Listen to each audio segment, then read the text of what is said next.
Hey guys, welcome back to the channel. This is a story about what if Naruto has a fox and wolf mask in Konoha. Before I start, please support for more amazing content and do consider subscribing to my channel and share this video with your friends. This is written by Patriot M89 and link in description and support writer. Let's start the video. Prologue. Konohagakure. October 1th. Night of the Kyuubi attack. It was an average day in Konohagakure, well, so long as the average is hundreds of ninja dying fighting a 9 feet tall 9-tailed demon fox that has an inexhaustible chakra supply and is able to heal any wound it receives, and if that is your idea of average, either you are very bloodthirsty or the unluckiest person to be alive. This isn't good, thought one lone figure as he stared at the carnage from the top of a hill. If this keeps up, Konoha will be no more. He stood at 5'1", with black hair and a wolf-tailed glacier blue eyes and having a martial artist build. He was wearing a black leather jacket with white trim and a hood, grey pants, shirt and flak vest, black combat boots, gloves, and a mask that covers the lower portion of his face from his neck to his nose, like Kakashi's. Attached to his back was a sword with a carved wood handle with vine plant designs carved into the handle. He stared at the Beino slaughter that was happening between the shinobi of the leaf and the Kyuubi no Kitsune. "You planning on helping them out?" said a voice in his head. "Size, might as well. But I don't understand, isn't the Kyuubi supposed to be their guardian? What or who is making her do this?" he asked with a puzzled look. "Only one way to find out," the voice began. "Is go straight to the horse's mouth," he finished, and with that, he shunshined in a blizzard of snow to the hidden village. Hokage office. Minato Namikaze, Yondaime Hokage of Konoha, Aka Konoha's yellow flash, was having a bad day. Not only was the Kyuubi attacking them, but his wife Kushina Uzumaki Namikaze, who is pregnant with his first child, is now in labor. And the only way to stop it was to seal it in a newborn child, which in this case, his own. He stared at the forbidden scroll which showed the seal to do it. But there was a catch, a fatal one at that. He'd have to sacrifice his life to seal the fox, and his son would be ostracized by the village, despite his wish to see him as a hero, such as a Jinchuriki's life is. Damn it. Why did this have to happen now of all times? He thought as he banged his head on his desk. It was then he got an unexpected visitor. "I hope I'm not interrupting anything," said an unknown voice, and Minato turned his head to the source and saw a man standing in the window. He immediately went on guard. "Who are you?" he demanded in a cold tone. The stranger put his hands up in defense. "Whoa. Easy there, Hokage-sama. I was just passing through and I saw the little show outside," he replied as he pointed his thumb outside the window. "As for who I am. The name Tsunade, Migoichi Tsunade, formerly of Yuki no Kuni." Minato quirked an eyebrow at that. "You're a long way from home." Migoichi just sighed at that. "Well, I have my reasons. One of which is that the late daimyo's little piece of shit brother is a tyrant." Then he noticed the scroll with the Shiki Fuijin. He hopped off the open window and walked toward the desk and began studying the seal, including the hand signs to how to do it. Minato looked at the stranger warily as he looked at the seal. It was then the doors to the office door burst open to reveal a man with long spiky white hair, a red jacket, a large scroll on his back. "Minato, you need Toho's this?" Jiraiya of the legendary Sannin asked Minato when he saw the unknown shinobi in the office. "Not enough time for that, Jiraiya-sensei. What is it?" Minato asked his sensei from his days as a genin. "Right, the Kyuubi is getting closer. Shiori, the Akamikaze, the Akamikage, and the other shinobi can't hold it for long. You better have a solution, now." "I have one," Minato confirmed with a nod. The Shiki Fuijin. Jiraiya stared at his pupil incredulously for a second. "Are you fucking with me, Minato? Jiraiya, or you better not be planning on using it yourself. At the very least I should be doing it. You have a kid and wife." "I know that, Jiraiya," Minato retorted, "but as the cage of this village it's my responsibility, and when I seal it into my child." "Are you crazy?" Jiraiya interrupted. "You, me, and Kushina all know how Jinchurikis are treated. You saw so yourself with I was Jinchuriki. That is why I am going to request that he is to be treated as a hero." Minato said with conviction. "They will listen to me." "No, they won't," Migoichi denied from where he was still studying the Shiki Fuijin, startling the pair who had briefly forgotten about him. The Yukikage asked the same thing for the Jinchuriki of the wolf spirit, but they hated him all the same. Jiraiya lifted an eyebrow at that. "How would you know that? Who are you? And what do you mean wolf spirit?" he asked, and Migoichi just sighed. "Because I'm that Jinchuriki, I contain the Hakubu Hakyuku Akami no Saishin, Northern Arctic wolf spirit of Yuki no Kuni," he said sadly, and the two Konohanins' eyes just widened at that. "You?" they both yelled in unison. Magoichi merely sighed and pinched a bridge of his nose. Unfortunately there is no time for me to explain, so I am just going to say this: my ceiling does not like yours, he explained. Once every generation there will always be a Jinchuriki of the Hakubu Hakyuku Akami no Saishin. He is always sealed in by a set of very specific seals and is in a kinda symbiotic relationship with the host. And while most hosts die within a month or so after the transfer, it is said to be rather painful for the current host. They both winced at what he was saying. Ouch. Jiraiya said, and Magoichi nodded at that. He was lucky he didn't go through what his predecessors went through. Minato, although curious of how he know about such, knew there wasn't time, but then a shinobi came through the doors wearing a ninja mask and his hit eye slanted over his left eye. He was Kakashi Haddock, one of Minato's students, and Jonin of Konoha. Sensei. He shouted desperately. The Kyuubi has reached the outskirts of Konoha. Damn it. Minato cursed loudly. I thought we had more time. And also sensei, your son Naruto was just born, but what? What's wrong, Kakashi? Is it Kushina? Answer me. Kakashi flinched at his sensei's tone as he answered. The medic nin say she doesn't have long to live, the labor took its toll on her, she'll probably have at least 6 hours to live, he said as he had sad look in his visible eye. Minato eyes widened at the news his student just gave him as he fell to his knees. No. Please tell me it's not true. He begged to the heavens as Kakashi and Jiraiya lowered their heads in sadness. But then Magoichi said something that will allay their fears, but also shock them. I can save her. Minato and the others perked at Magoichi's words. I know a little trick the wolf taught me while I was in Yuki no Kuni. I've not used it though, because the human wielder sacrifices a huge chunk their life force. What? Minato asked hopefully, but why would you?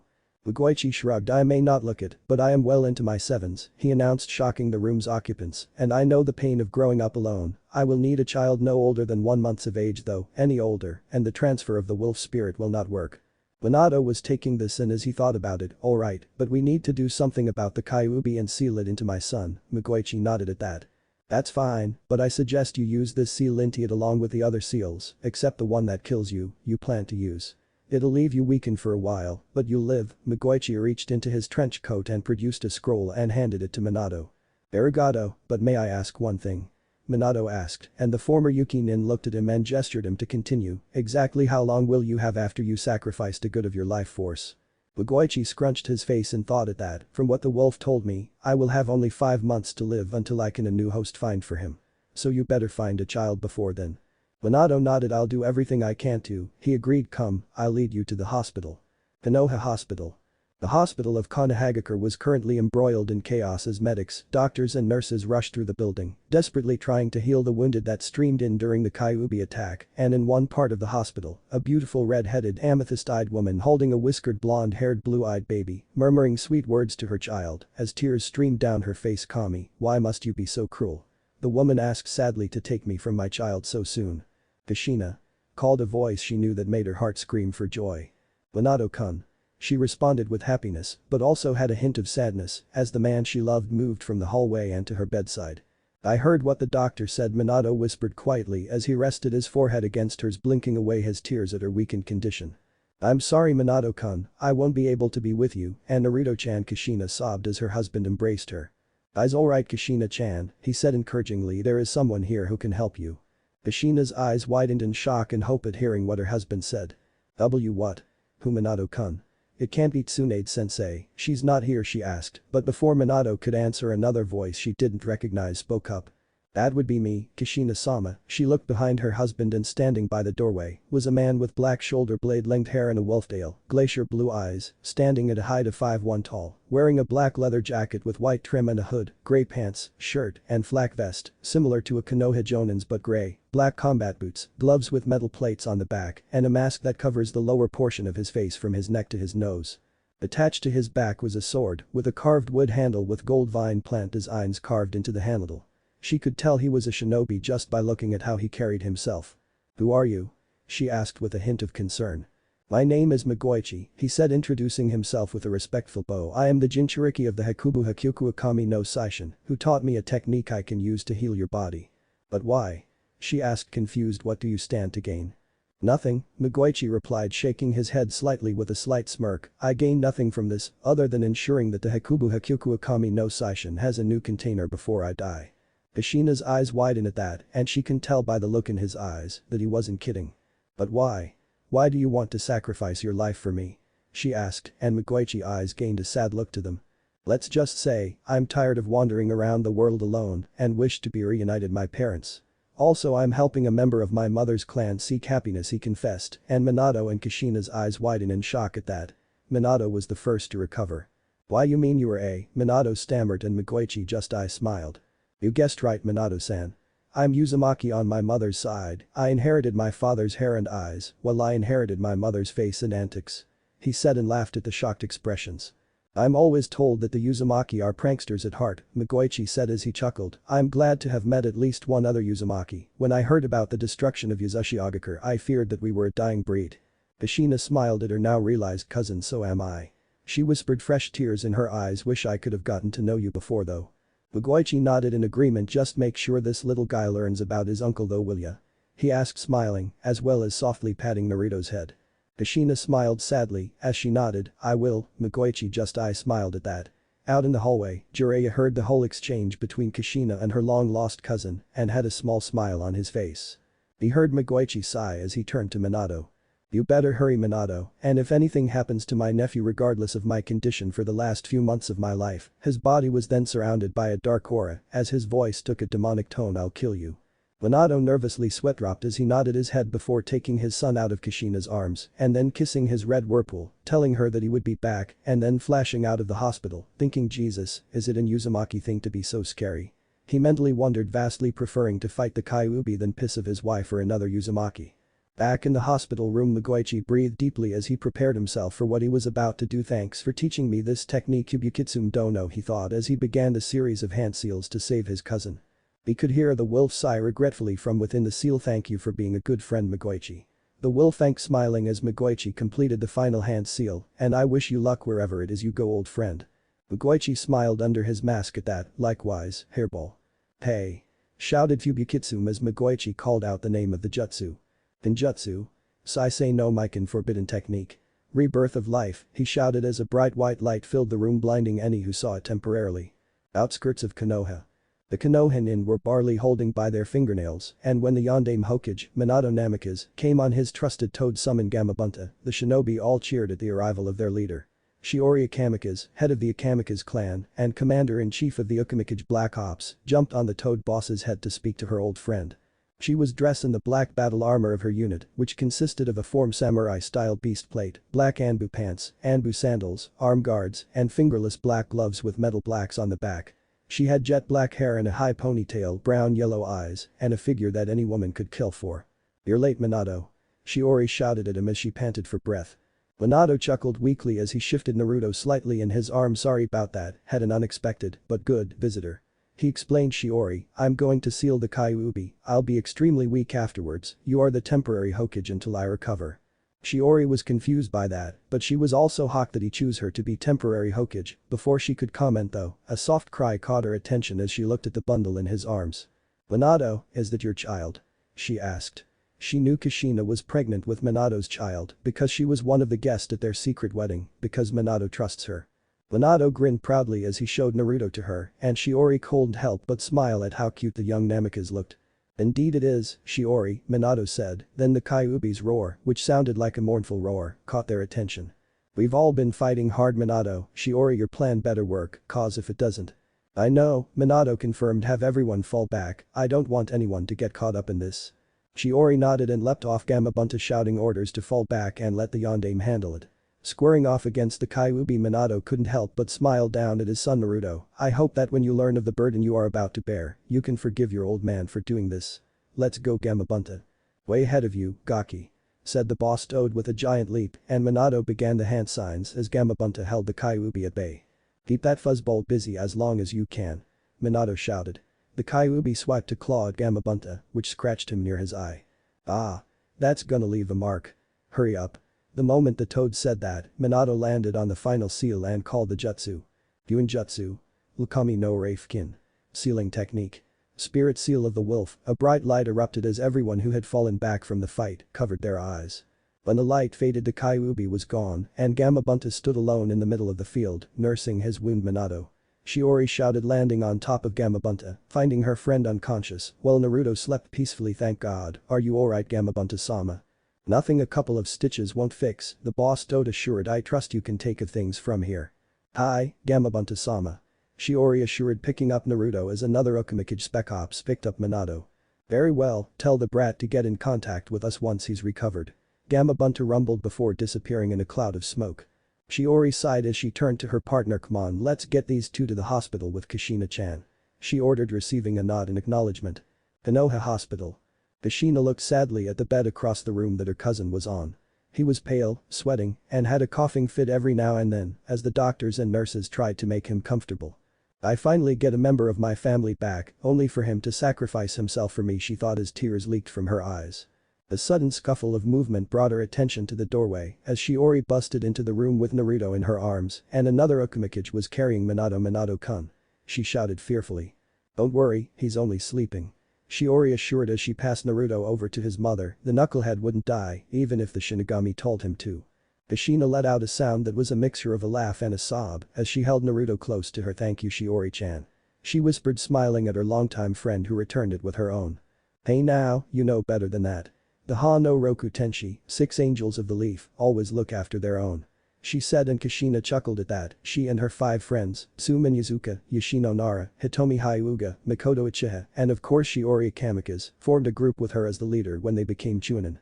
They were known throughout the elemental countries in always succeeding in their missions by dealing heavy casualties to the enemy and keeping allied forces' losses to a bare minimum. Thank God we're all alive, Kushina whispered, hugging her son and looking over to Minato, but it took a cousin I just met sacrificing himself for this to happen. Then don't let be in vain, girl.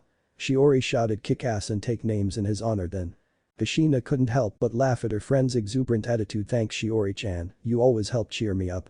She thanked as she leaned back against her pillow as exhaustion crept over her and her eyes started to close. Thank you, Kami, for letting me keep my family.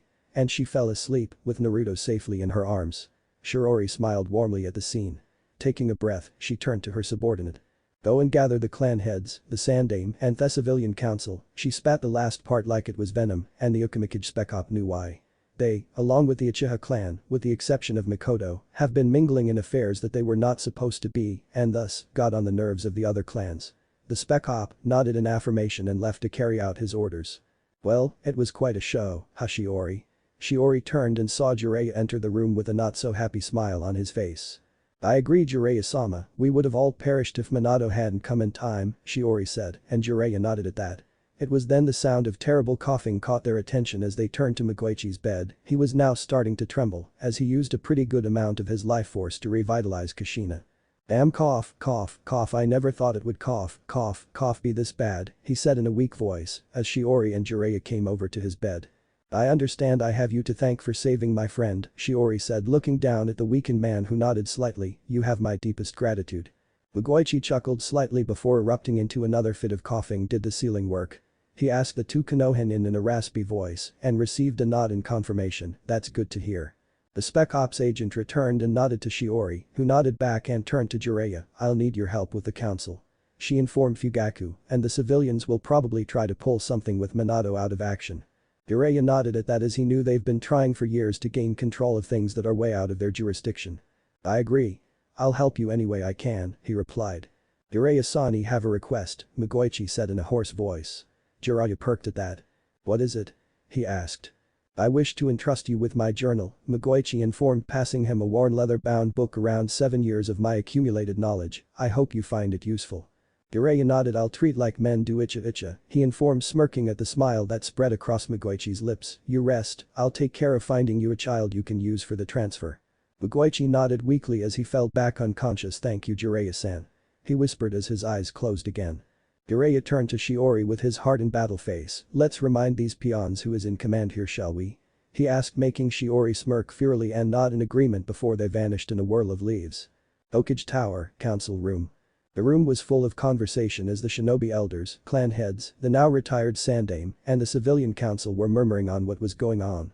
I wonder what this meeting is about, whispered one civilian as he talked to his compatriot. It's probably about the situation with the Kyuubi and how the Yondaime defeated it, said another, and before they could continue, Jiraiya and Shiori appeared in a swirl of leaves. Thank you for coming, Shiori said as she sat down in the Hokage's chair. What is this? You are not allowed to sit there. Fugaku shouted, infuriated. I am allowed because I am the interim Hokage while Minato recovers. Shiori snapped, glaring at Fugaku. Maybe if you and your clan were actually fighting instead of hiding like the cowards you are, you would know that. Fugaku and the civilian council's eyes widened at that, and Fugaku was now seething. He failed. That old geezer failed. Thought Fugaku as he looked at Shiori, who was glaring at him, daring him to try something. Knowing a shouting match is about to erupt between the two, Hiruzen and Sarutobi coughed to get their attention. If I may ask Shiori-chan, how is Minato-kun? The old Hokage asked, and Shiori stopped her glaring match with Fugaku and looked to her old superior. He's alive, but was weakened by the sealing of the Kyuubi. He's sleeping at the hospital right now. He named me as temporary Hokage until he recovers, she informed them. So let's get some things straight. We are incredibly weakened from this attack, and we will be remaining under martial law until we have had a chance to repair and assess our situation. What, you can't do that? A civilian member shouted. What about trading and our food supplies? We have enough rations to last us for a year. Shiori remarked, taking in the civilian's roundness. Besides, it might do you some good to lose a couple of pounds. How dare you? You buy. Thunk. The civilian stood stock still as his cheek bled from the kunai that was now implanted in the wall. Shiori stood with her hand outstretched, glaring at the man and unleashing a hell amount of kai on the fool as she spoke in a feral voice. I prefer you do not refer to me by that title, civilian. The civilians were scared shitless by the interim Hokage. What do you plan to do with the Jinchuriki that Minato created? Danzo asked, making Shiori and Jiraiya curse. What? The demon still lives. Another civilian shouted. This one was Abi Haruno, a pink-hair banshee, as well as a massive fangirl of Minato and a certified idiot. We have to kill it while it's weak. In no way are you touching that child. Any of you touch him, and I guarantee it will be a very public and very painful death for you. Shiori growled as kai poured out of her, causing everyone in the room to freeze. That so-called demon is the son of Minato and Kushina, not the Kyuubi. I don't care if it's their son, growled Fugaku, and I believe it should be either executed or turned into Aak. The Uchiha head never got to finish as he was grabbed by his throat and held in the air by a very pissed Jiraiya. If you so much as finish that statement, Fugaku, and I will send you to the Shinigami myself, growled Jiraiya as the man struggled to break free. Jiraiya. That's enough. He's learned his mistake, ordered the calm but furious Hiruzen as his student reluctantly let him go. Know this, Fugaku, the Toad-san growled as he unleashed kai on the Uchiha prick. If you go anywhere near Minato or any of his family, will kill you. With that and a brief glare at Danzo for shooting his mouth off, Jiraiya returned to his spot beside Shiori. On to more pressing matters, Shiori declared, shutting out any more arguments. I will need all clan heads to report a list of their casualties and damage sustained from the attack. If I feel that the damage is not related to the attack or insignificant, I will not be funding the rebuilding for it or reimbursement. Same goes with any civilian home or establishment. You all seem to have forgotten that the seat I am sitting in is the ultimate power of this village, not you, am I clear? The clans nodded in approval while the civilians nodded in fear of pissing off the irate acting Hokage even more. Before the meeting could be adjourned, Danzo, Hiruzen's rival and head of Root, decided to add something else. Before we adjourn this meeting, I like to present something that has gathered my attention, Danzo informed as Shiori, Jiraiya, and Hiruzen looked at him warily. And what pre-tell is that, Danzo? Shiori asked as her eyes narrowed at the warhawk. What of the second Jinchuriki that had arrived in the village? He asked, nonplussed by the growls from Jiraiya and Shiori. One Migoichi Uzumaki, isn't it? None of your concern, Shiori declared, her hardened gaze daring someone to speak out. He was merely coming to visit Kushina, his cousin, and in the process saving her and the Yondame's life when he used a forbidden technique that saved Kushina at the cost of his own life and also provided Minato with the seal he used for the Kyuubi. I remember him, Sarutobi declared, smiling fondly. I used to spar with him occasionally when I was younger. Actually, it was I who informed him of Kushina-chan's presence here in Konoha. The civilians and the other elders were shocked by this. Why didn't you tell us this, Hiruzen? Kaharu demanded. That caused Hiruzen to glare back at his former teammate. I didn't, knowing you two and Danzo will try to do anything to make him a weapon for Konoha, like attempt to kidnap him and wipe his memories and make him your obedient slave. Hiruzen growled out, and I won't allow old friend to suffer that kind of fate, he continued, and the elders and Danzo were now fuming at that. And now he's dying, Jiraiya in a somber tone, and he has at least 5 months to live until we find a new host for his tenant. I have a few suggestions, and Danzo began only to be cut off. I will not hand over a Jinchuriki to your sick Root, Danzo, Shiori snapped, glaring at him. Continue this up, and you will find yourself and your precious Root in a very bad position. Danzo frowned but kept his mouth shut as a couple of other people recommended their children. If I may, my wife will be giving birth to our firstborn in a couple months, you may use her. Hiashi suggested, raising his hand. Shiori thought this over for a few moments and nodded in approval at the Hyuga head's request. Alright Hiashi, but I suggest you update Hitomi on the situation and bring her to the hospital to meet Mikoichi, she advised, and Hiashi nodded in understanding. Now, if that is all, then we are done. Me and Jiraiya are off to the hospital to inform Mikoichi of the situation. With that the meeting ended. Mind if I come with you, Shiori-chan? I wish to catch up with my old friend before he passes on, Hiruzen requested as he followed Shiori and Jiraiya's example. The interim Hokage nodded and the trio vanished using a shunshin shortly followed by the remaining clan head Sans Fugaku, as well as Danzo and the elders. This is ridiculous, they are letting not one, but two demons live, Abi shouted infuriated, we have to do something about this. Calm down, Fugaku ordered harshly, the Uchiha plan is getting close to its final stage, just be patient and the demons will be dealt with when I and the Uchiha take our rightful place as the leaders of this village. Konoha Hospital. Is that you, Hizurin? Mikoichi asked smiling as he saw a familiar face enter the room. Yes, it is old friend, Hizurin assured smiling as he took in his friend's condition, and I must say you look like shit. Mikoichi laughed for a minute before coughing, you try transferring your life force to someone else and see how you feel. He countered making Hizurin chuckle, I'm glad to see you again before I pass on. And are you Mikoichi? Hizurin replied, we have found a potential child for you to use for the transfer, she will be born in a month, a member of the Hyuga clan. Mikoichi smiled and nodded in relief, good, that means she will not grow up alone, he said gratefully, my sword, the Junsu Inuyuki, pure snow, pass it on to her will you, also I have another sword for my nephew, the Kakanakami, noble wolf. He lifted his hand up and channeled chakra into the seal that was on the palm of his hand, and in a puff of smoke, a double-edged straight-edged back katana sword appeared in his hand. Near the hilt of the sword was a single opening line that was a couple of millimeters thick and a couple of inches long. I hope he gets good use out of it. Shiori moved to the seat where Mikoichi's possessions are and picked up the katana-like blade still in its sheath, while Hiruzen took the Kakanakami. I'll make sure they get them, you have my word, Hiruzen promised, and Mikoichi similed. Also, there's something else, he said as Hiruzen, Shiori, and Jiraiya moved forward. On the inside of my jacket are pockets for storage scrolls and a few jutsu scrolls, since the girl will inherit my ability to use Hyoten because of the wolf. Hizurin chuckled, swords, Hyoten, and the Byakugan, that will be quite the interesting mix, don't you think? He asked smiling at his friend. No more interesting than Uber regeneration with extremely high Fuinjutsu skills and the Hyoten. Mikoichi countered with a smile, it's funny Hizurin, I always wondered how I would die, if it would be from when that bastard of a daimyo and Yuki caught me and extracted the wolf spirit, or if it would be in some glorious battle. Hizurin chuckled, indeed, he agreed, it's very rare that a shinobi reaches our age these days. Mikoichi nodded, I can only hope for a new age of peace, where it isn't so odd for people like us to reach this age. He mused, who knows, maybe it'll happen sooner than we think. Hiruzen then put a hand on his shoulder, rest now, Hiashi will be here with his wife tomorrow afternoon to meet with you, he said, and Mikoichi nodded in understanding. One more thing though, he says, and Hiruzen leans in to listen, see if you can get that troublesome, drunk, bad sense of gambling, cousin of mine back here to see her family. Even if I have her drag her back by her hair, Hizurin promised, I'll make sure she returns. Thank you, old friend. Mikoichi whispered as he fell back unconscious, smiling. Hizurin sighed as he stood up and looked over to the other three occupants and smiled faintly, well, I best send that letter off to Tsunade-chan if she is to return soon. He murmured to himself before quietly exiting the room. Well, that was amusing, don't you agree? Joked Kushina, who held Naruto in her arms as she woke up a few minutes before Hiruzen and the others arrived and heard the whole thing. I'll say Kushina-chan, Shiori said with a grin, but before they could continue, a grunt came from the bed that Minato lay, as said was waking up. Ugh. What hit me? Groaned the weakened Yondaime Hokage. That would be an SS class Fuinjutsu technique, Kushina said smiling at her husband, I'm glad to see you awake, Minato-kun. Minato immediately sat up in his bed only to pathetically groan in pain as he collapsed, glad to see you're alright, Kushina-chan. He said, waving his arm as Kushina giggled with a happy smile before a small cry caught her attention. Naruto-kun sends his greetings as well, Kushina translated smiling at her husband and the wish for food. Minato chuckled as he looked at his family, happy that they will be together.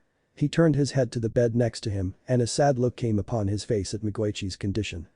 I wish I got to know him more, he could have taught me a lot more Fuinjutsu, Minato said sadly as the other three nodded. At least it wasn't in vain, kiddo, Jiraiya said as he put a hand on his shoulder, he at least some stuff for your son and his successor. Minato raised an eyebrow at that, who? Hiashi volunteered for his daughter who is to be born sometime in late December, Shiori informed him, and Minato nodded at that. Shiori then looked at the jacket draped over the chair next to all of Mikoichi's other possessions. Walking over, she picked up his jacket. He left her everything he owned, from his notes on Fuinjutsu to his scrolls on Hyoten, even a sword for her and Naruto. Minato looked down in regret as he paid his respects to the man that saved his family. Is there anything else we can do for him? Minato asked heavily. All he wanted was to see his other cousin, Tsunade. Jiraiya said with a slight smirk. Turns out his aunt was Mito-san's sister. Minato nodded at that. Tsunade was not only a member of the Senju, but also a member of the Uzumaki clan as well. And also the best we can do for him is to make him as comfortable as much as possible, Minato said as he turned back to his wife and child, and smiled. Somewhere in Fire Country.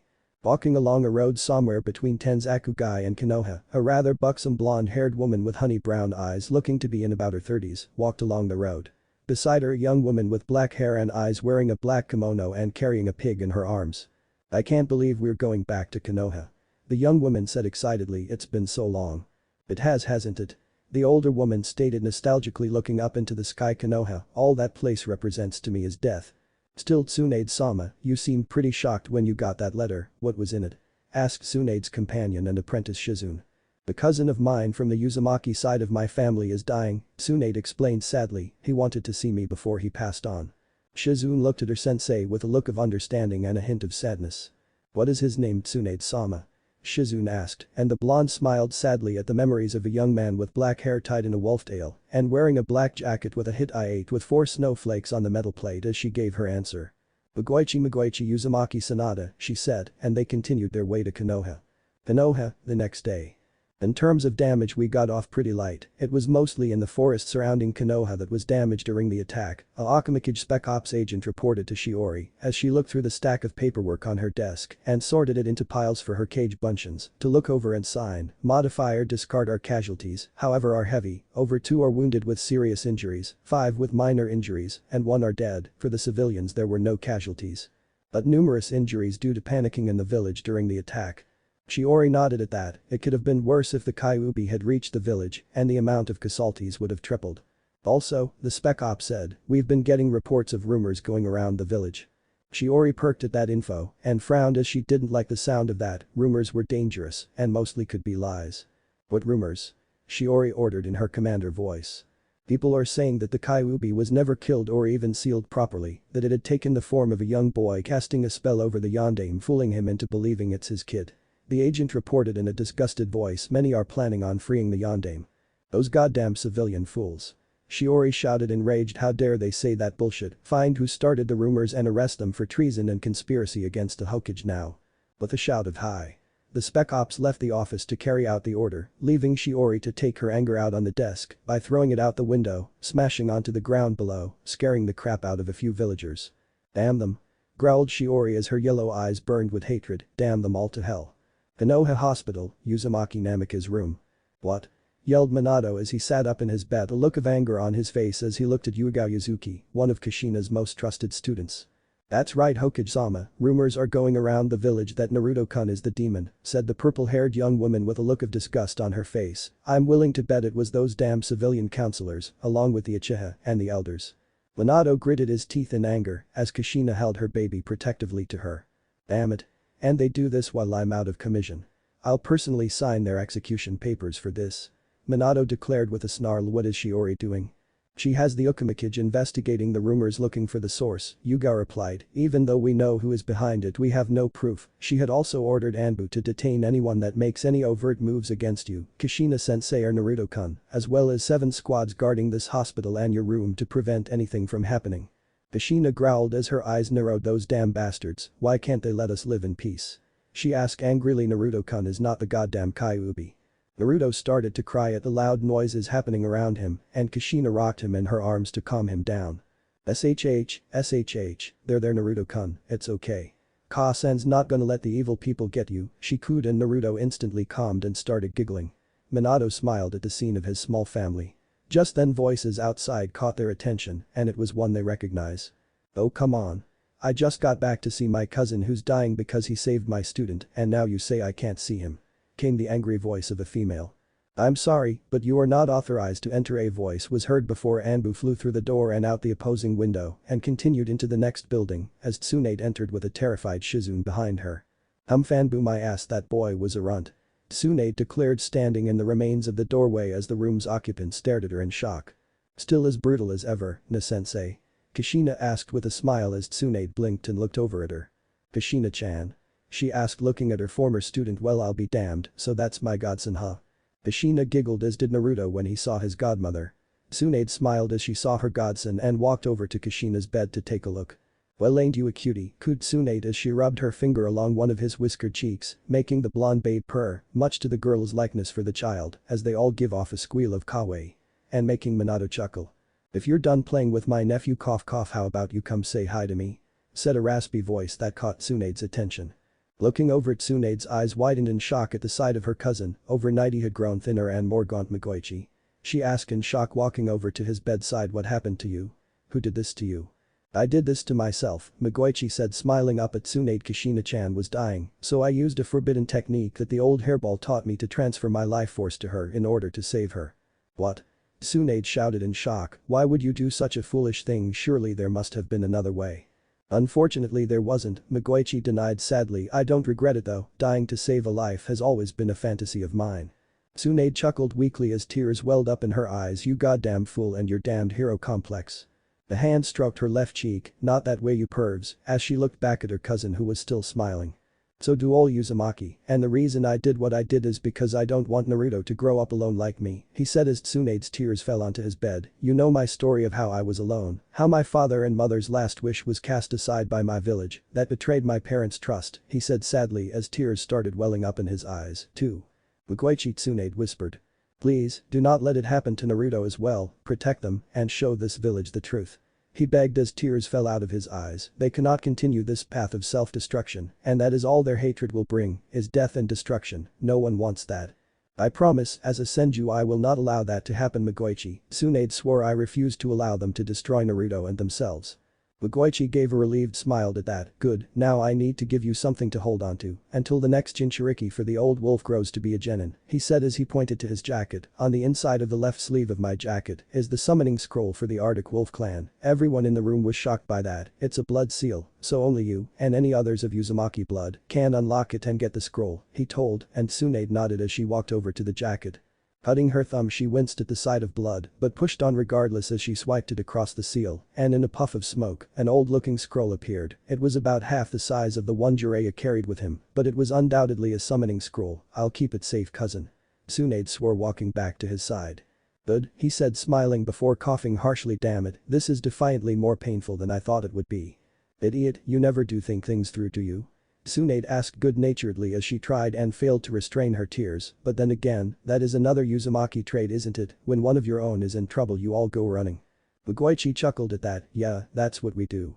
Ayano, excuse me? Said a soft voice and everyone turned to the source.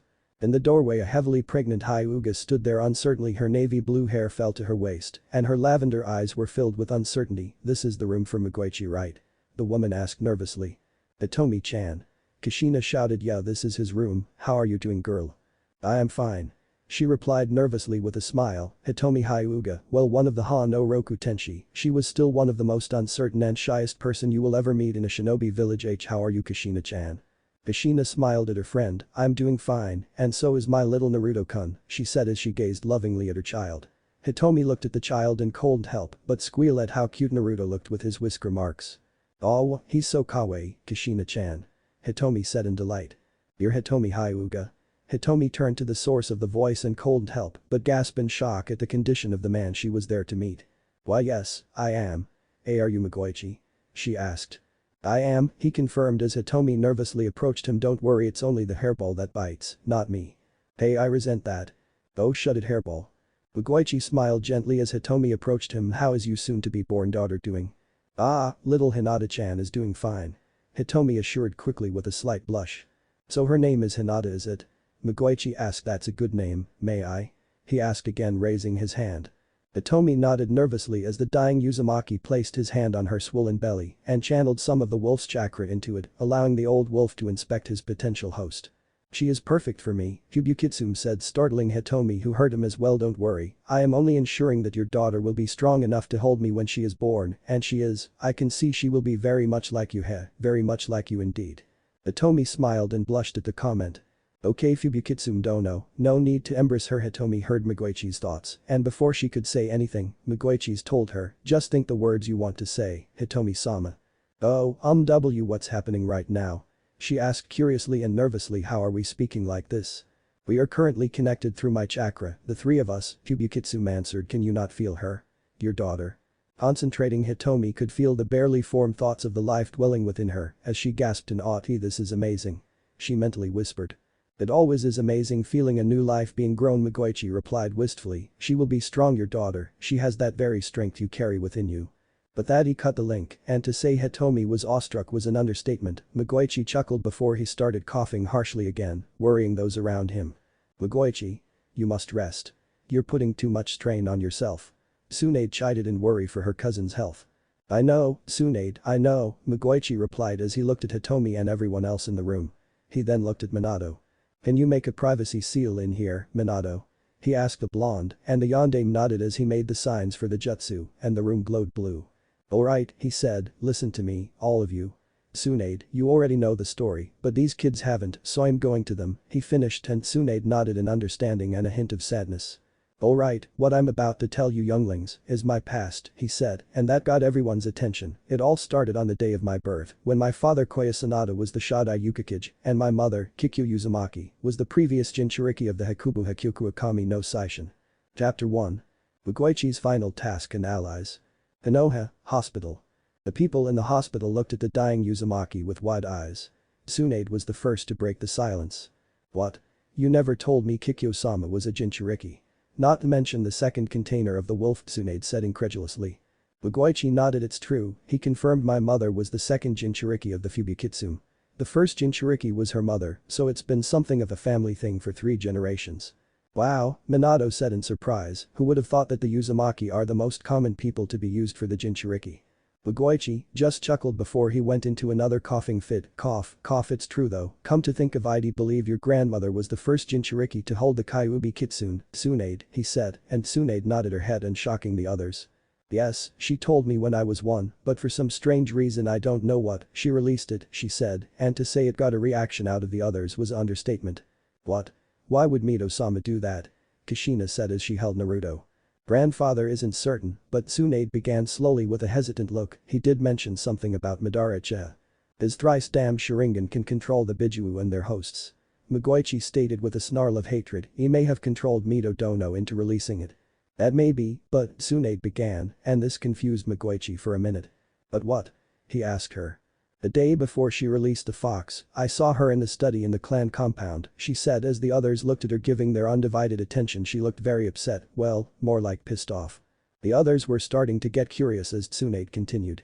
She kept grumbling something about power mungers and traitors and how they betrayed grandfather and her clan, she said, and this caused a few people to think. Then Migoichi's eyes widened in realization as he looked at Kushina. Tsunade, did anything happen before this? He asked her.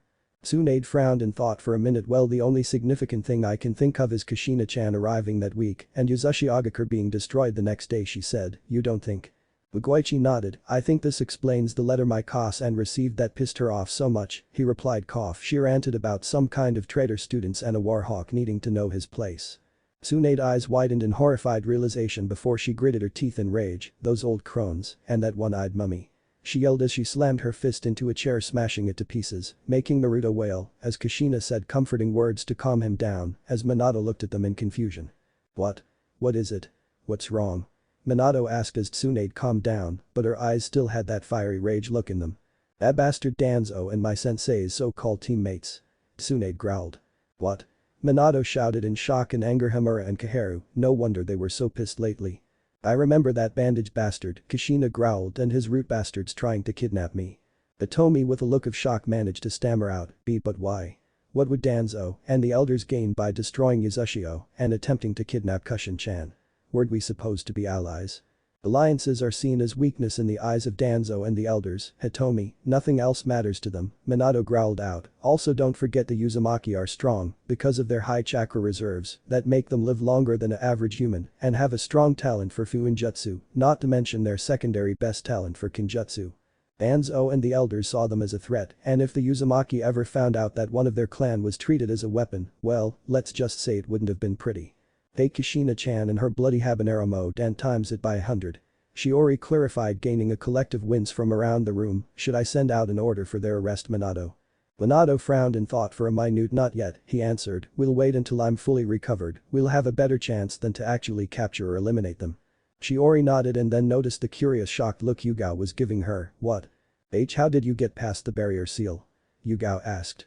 Shiori just grinned, that's classified, Yugi-chan, she chirped as Yugao just sweat dropped. She's keyed to the seal so she can just walk in. Kushina answered grinning at the pouting Shiori and I'm all for kicking some council ass. Tsunade rolled her eyes and bopped her former student's head, your newly born son says otherwise Kushina. She growled out pointing to Naruto who began fussing I think the Gaki's hungry. Kushina chuckled as she began to breastfeed Naruto much to her cousin's embarrassment and Jiraiya's joy, if I see anything I shouldn't in any of your books Jiraiya, I'll make sure you are scared away from all women and make you gay. Kushina threatened with a sweet smile. Jiraiya paled as he kept his mouth shut, Migoichi was looking at the woman nervously, remembering another redhead he met years prior. Yep, they're exactly alike, except Cana actually goes beyond her threats Migoichi thought with a shudder, and then Migoichi remembered something. Kushina, do you know any Uzumaki by the name of Cana? He asked. Kushina froze and stared at Migoichi in something akin to shock. Cana? She asked, her eyes wide. Did you see her? Migoichi blinked. Yeah, she's a Jinchuriki of the Higashi Adena Inuashi no Saishin, Eastern Great Golden Eagle Spirit. He answered. She had apparently escaped the destruction of Yuzu. Hey, Kanani is alive. Kushina whispered in shock as tears began to well, I thought she had died. She almost did, Migoichi said, and Kushina looked at him, her eyes filled with worry. She washed on the shores of Nami no Kuni barely alive when Kijidzume Dono found her. Kijidzume? Tsunade said as she quirked an eyebrow. The eagle, Tsunade's mouthed the silent O. After that she healed Cana by making her into Kijidzume Dono's Jinchuriki, Migoichi told them. Minato's eye was twitching as he thought about the recent events concerning Migoichi, Lady Mito, and now Kushina's supposed to be dead sister.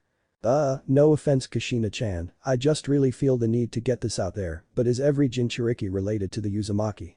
Minato shouted asked in irritation. Migoichi sighed at Minato's outburst, to answer that question Minato, no, not all Jinchuriki are related to the Uzumaki. Cough, cough, cough, he answered as he went into another fit of coughing, and this time as he moved his hand away, blood appeared. Shit. Tsunade cursed as she moved next to him, her hand glowing with green healing chakra. Your illness is getting worse, she said fretting over her cousin, you need to rest. Migoichi waved her off as soon as his coughing fit subsided. I'll have all the rest I need soon, he assured. Where was I? Alright, I had ran into Cana-san while I was traveling the world. I was looking for other Jinchuriki and helping them with their seals if they were having trouble with them, thankfully though I didn't need to do it very often.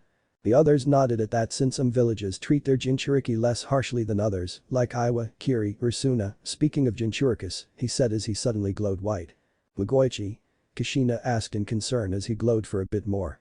It's nothing to worry about, I'm only calling the other Jinchuriki of the Shugure, guardian spirits. He assured as the glow stopped, they will be able to help tell my story and aid Hinata and Naruto with their burdens, he said as their eyes widened, especially Kushina's. She was finally going to see her sister who she thought was dead for so long and finally be able to catch up with her.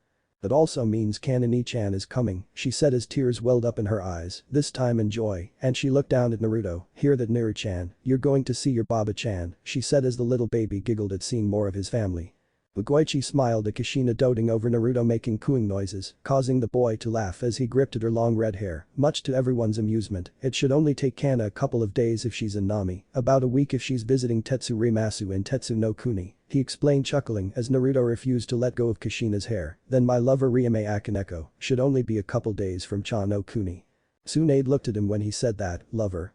Migoichi then rubbed behind his head grinning sheepishly. Yeah, I sorta fell in love with a Jinchuriki of the jungle tiger, he answered sheepishly. We had met a long while back, we never did get married though. Migoichi's face fell slightly as his eyes went distant and she was unable to have children after a miscarriage.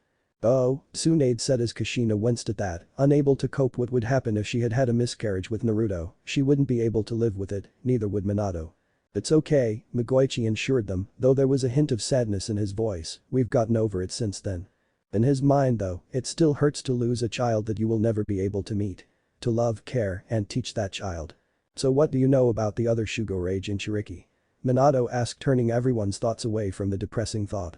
Ana-san is much like Kushina, Migoichi said smiling in remembrance I had met her first and she introduced me to the other Shugure Jinchurikis including Riame-chan. I can bet they are definitely beautiful ladies, Jiraiya spoke up with a perverted look on his face, which caused all the women to growl and Migoichi to glare, making Jiraiya shut up. Ryume-chan, of the Akaneko shinobi clan of Cha no Kuni, who contains the Minami Janguru Tora no Saishin, southern jungle tiger spirit of Cha no Kuni, is beautiful, kind, a little bit on the feisty side, but also loves children dearly.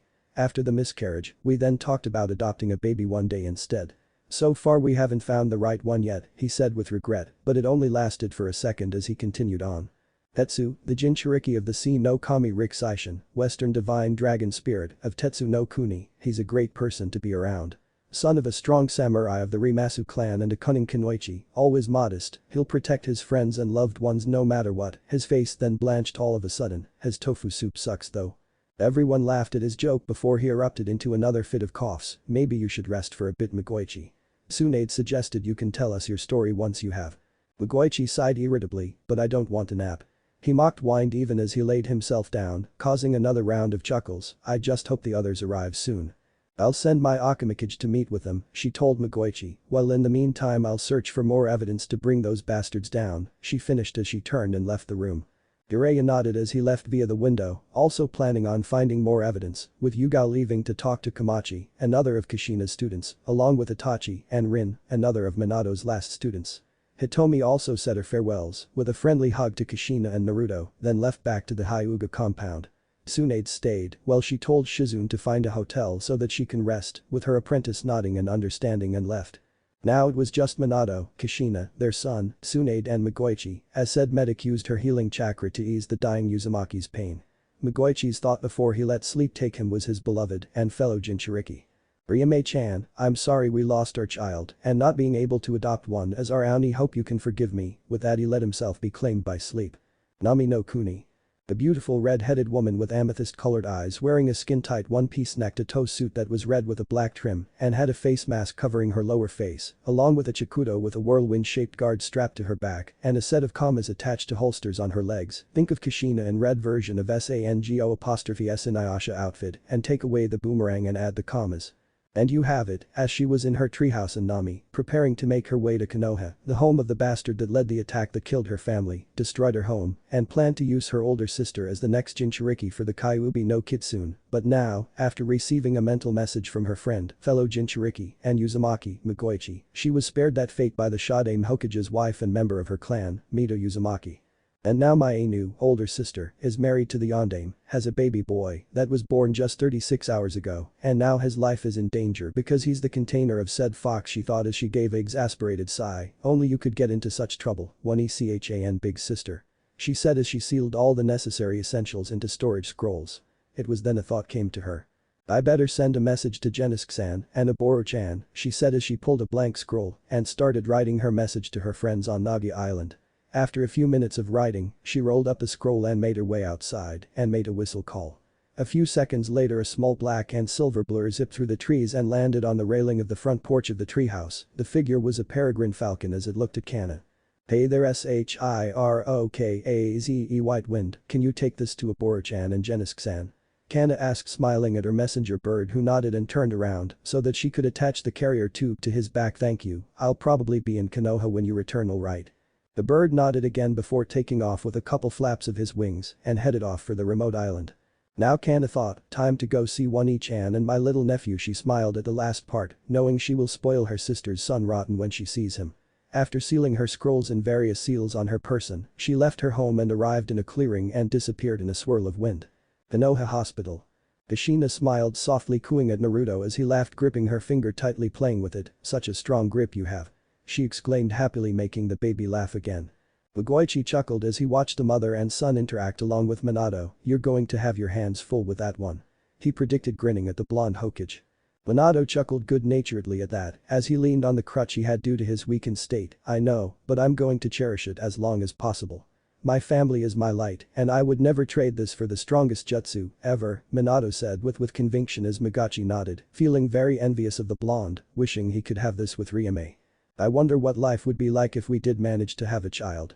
He wondered to himself, looking out the window with a far-off look. Would I still be here doing this? Or would I have remained at Ryume-chan's side all this time? A sudden flare in his senses broke him out of his reverie as he felt a familiar presence. Oh. Kana-chan has arrived. That was quicker than I thought. He stated in slight surprise. Kushina jerked her head up in surprise at that, but before she can ask anything, sounds of shouting and screaming came from the hallway. "Hey! Who are you? Stop. Ahhh. No, not there. Have mercy. Out of my way, you bites." Everyone turned to the door just in time to see said blast open with the body of an Anbu flying through at high speeds and impacting against the furthest wall, and then a woman in a red skin-tight suit with black trimming and with a chakudo on her waist and 2 commas on her thighs in special holsters, Kushina-chan. Cana shouted as she entered the room carrying another Anbu. Mugoichi-kun. Mugoichi just smiled. "Hey Cana-chan, you're earlier than expected, in fact you weren't supposed to be here for another 2 days," he joked as he coughed at the end. "Baka." Cana shouted at him. "I get word that you and my sister are in the hospital. What the hell do you expect to happen? Me just a stroll in discussing the smell of the daisies I smelt on my way here?" she demanded as Mugoichi sweated nervously. But before Cana could hasten her old friend's demise, a voice almost similar to her own caught her attention. "Hey Kanani?" The sister of Kushina froze at her name being said as she turned and saw said sister lying in a bed with a blonde-haired man, both in hospital pajamas, with an infant in her arms. "Oh Wani-chan." Cana stuttered as she dropped the knocked-out Anbu on the ground and walked toward her sister who she hadn't seen in years as she removed her face mask. The silence in the room was tense as the 2 sisters stared at each other for a few minutes before they simultaneously broke out into tears and hugged each other tightly as Minato pulled Naruto out of the way to avoid him being crushed. "I thought you had died, Kanani." Kushina mumbled as she hugged her younger sister tightly. "Why didn't you contact me to let me know you were alright?" Anna's tears didn't stop as she held her older sister tightly. "I couldn't because I was led to believe you were being brainwashed to serve as a slave to Konoha," she cried out, and Kushina's eyes snapped open at that as she looked Cana in the eye. "Bowo told you that?" she said as Cana broke down more into crying and Kushina embraced her. "It was 2 days after you left, Yuzushio was attacked." Flashback no jutsu. Yuzushio occurred 15 years ago. The 7-year-old Cana cried as she ran as fast as her legs would allow her to, putting distance between her and her burning home, her father's order to go to Konoha still ringing through her mind. Tripping, she collapsed to the ground sobbing in grief as she remembered seeing her fellow clansmen and family being slaughtered like animals despite how hard they were fighting as Iwa's and Kumo's armies swarmed Yuzushio. "Dusan Kasan," Cana sobbed as she got back up, but before she could continue, she began to hear raised voices. Curious, she walked toward the source of the speaking. As she came across a clearing she could see 3 people talking, and 2 were ninja from the 2 villages that attacked her home, while the other was dressed as one of Konoha's Anbu Black Ops, but what was strange to her was that the mask the Anbu wore was blank and had the kanji for na. "Inform Danzo-sama that we have completed the objective," one of the men said. "Uzumaki Kushina should be far easier to manipulate with the destruction of her village." Anna stifled a gasp at the sound of her elder sister's name as the Konoha-dressed Anbu nodded and disappeared in a swirl of leaves. "No, it couldn't be," she thought desperately as tears streaked her face. "They couldn't be talking about Wani-chan." As she thought about the fate of her sister, the 2 men continued to converse. "This incident could ignite another war," said the Kumo-dressed ninja in an emotionless tone as his Iwa Kamapnean just nodded. "Yes, just as Danzo-sama wanted in order to obtain the position of Hokage." With that the 2 ninja vanished as Cana let it out as she held her knees to her chest as tears leaked out of her eyes as she thought about what the 2 ninjas said. Apparently a man called Danzo wants the title of Hokage and annihilated an allied village just to gain that power, and it involved her sister somehow, but what? Flashback no jutsu kai. Anna sat beside her sister as tears ran down her face remembering that day. Kushina herself wasn't in any better condition as she sobbed before grabbing and hugging her sister tightly. Minato snarled and limped to the doorway and opened it. "Go get Shiori now," he ordered in a tone that brooked no argument lest the Anbu guard wanted to be on the receiving end of Minato's famous Hirshin Rasengan combo. Hi, Hokage-sama," the Anbu stammered in fear as he left to carry out his orders, and Minato turned and walked back to the 2 Uzumaki sisters, Naruto in his arms. "Damn you Danzo, you will regret the day you attacked Yuzushio. What you did was just pure treason, and now I have enough evidence for you to be executed," he growled in his mind as he looked down at his son in his arms and gave a warm smile as he reached the side of the bed.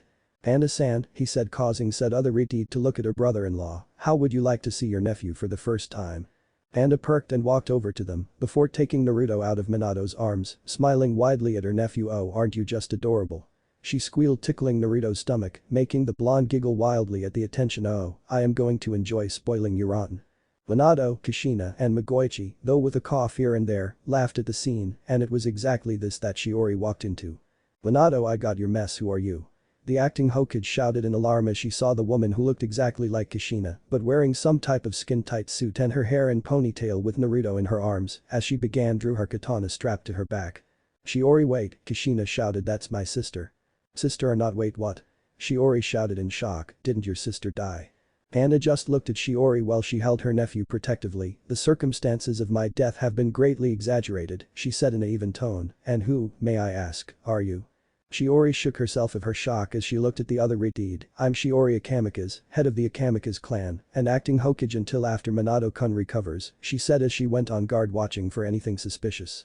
Kushina groaned as the two continued to eye each other. "Kana-chan, Shiori-chan is a very good friend of mine," Kushina said evenly, hoping to defuse the situation. "Shai-chan, Kana-chan, has some good info on Danzo for us to use against him."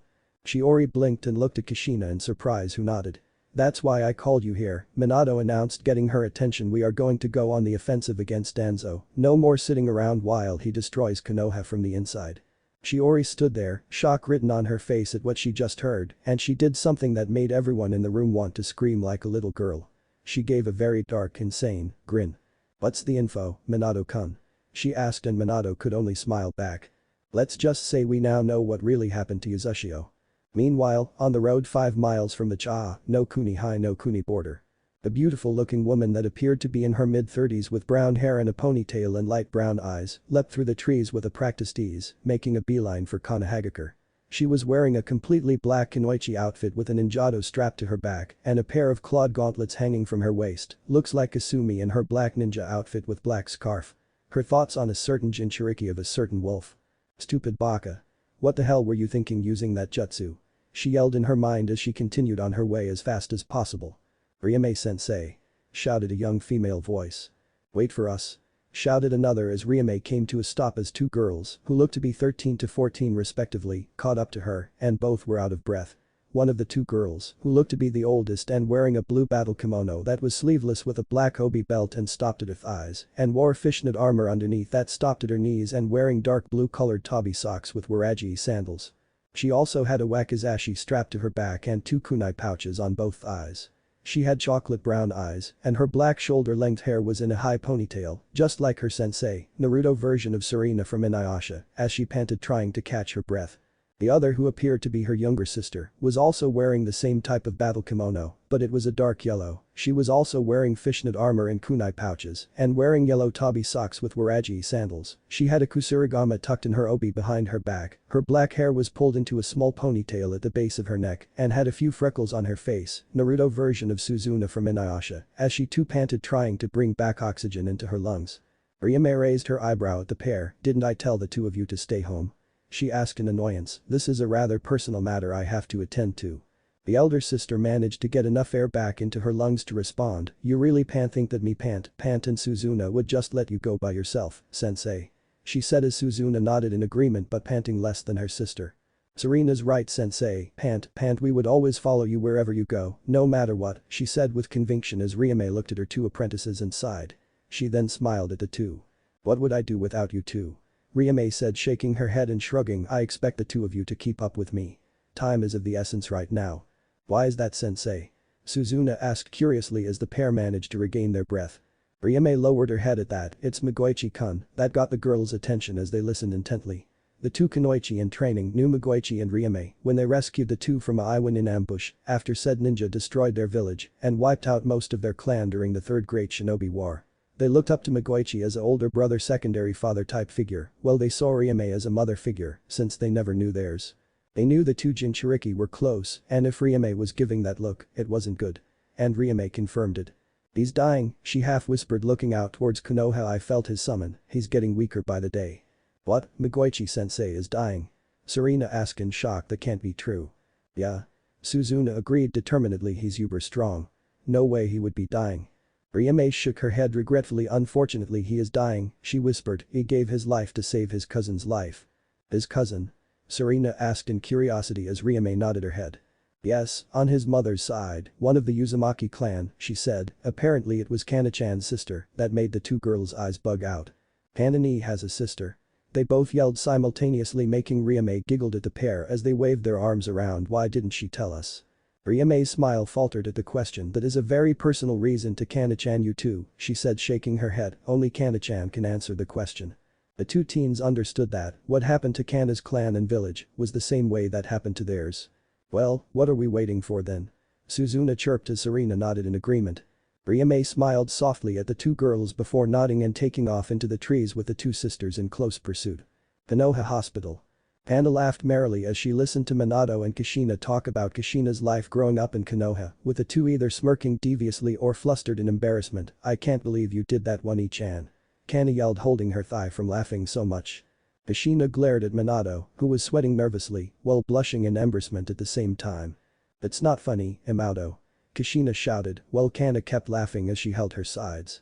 Migoichi, surprisingly, was asleep during the whole conversation, though he did cough once in a while. Before Cana could counter, the door opened and Minato's student Kakashi Haddock walked in, a conflicted look on his face as he looked at Naruto, causing Kushina to be on guard as she held him close. Yes, Kakashi? Kushina asked with a raised eyebrow and a dangerous look in her eye. Kakashi stiffened at the look in her eye. Hi sensei, Kushina-san, he greeted with a slight wave. I wanted to see how you two were doing with all that's happened. Minato smiled, but kept his guard up, one couldn't be too careful. We're fine, Kakashi, thanks for your concern, Minato said in a polite tone, but Kakashi knew by the look in his sensei's eyes that he was testing to see if he will attempt to do anything to Naruto, and Kakashi sighed in defeat. I know what you're thinking, sensei, he said in a tired tone, and to tell you the truth, I just don't know who to believe. Objectively, I know he is not the Kyuubi any more than you are, but all that power and malice inside of him, it makes me nervous thinking about it. Before Minato could say anything, chuckling was heard from the bed Migoichi was in, as said Jinchuriki was awake and looking at the Haddock with a calculating stare.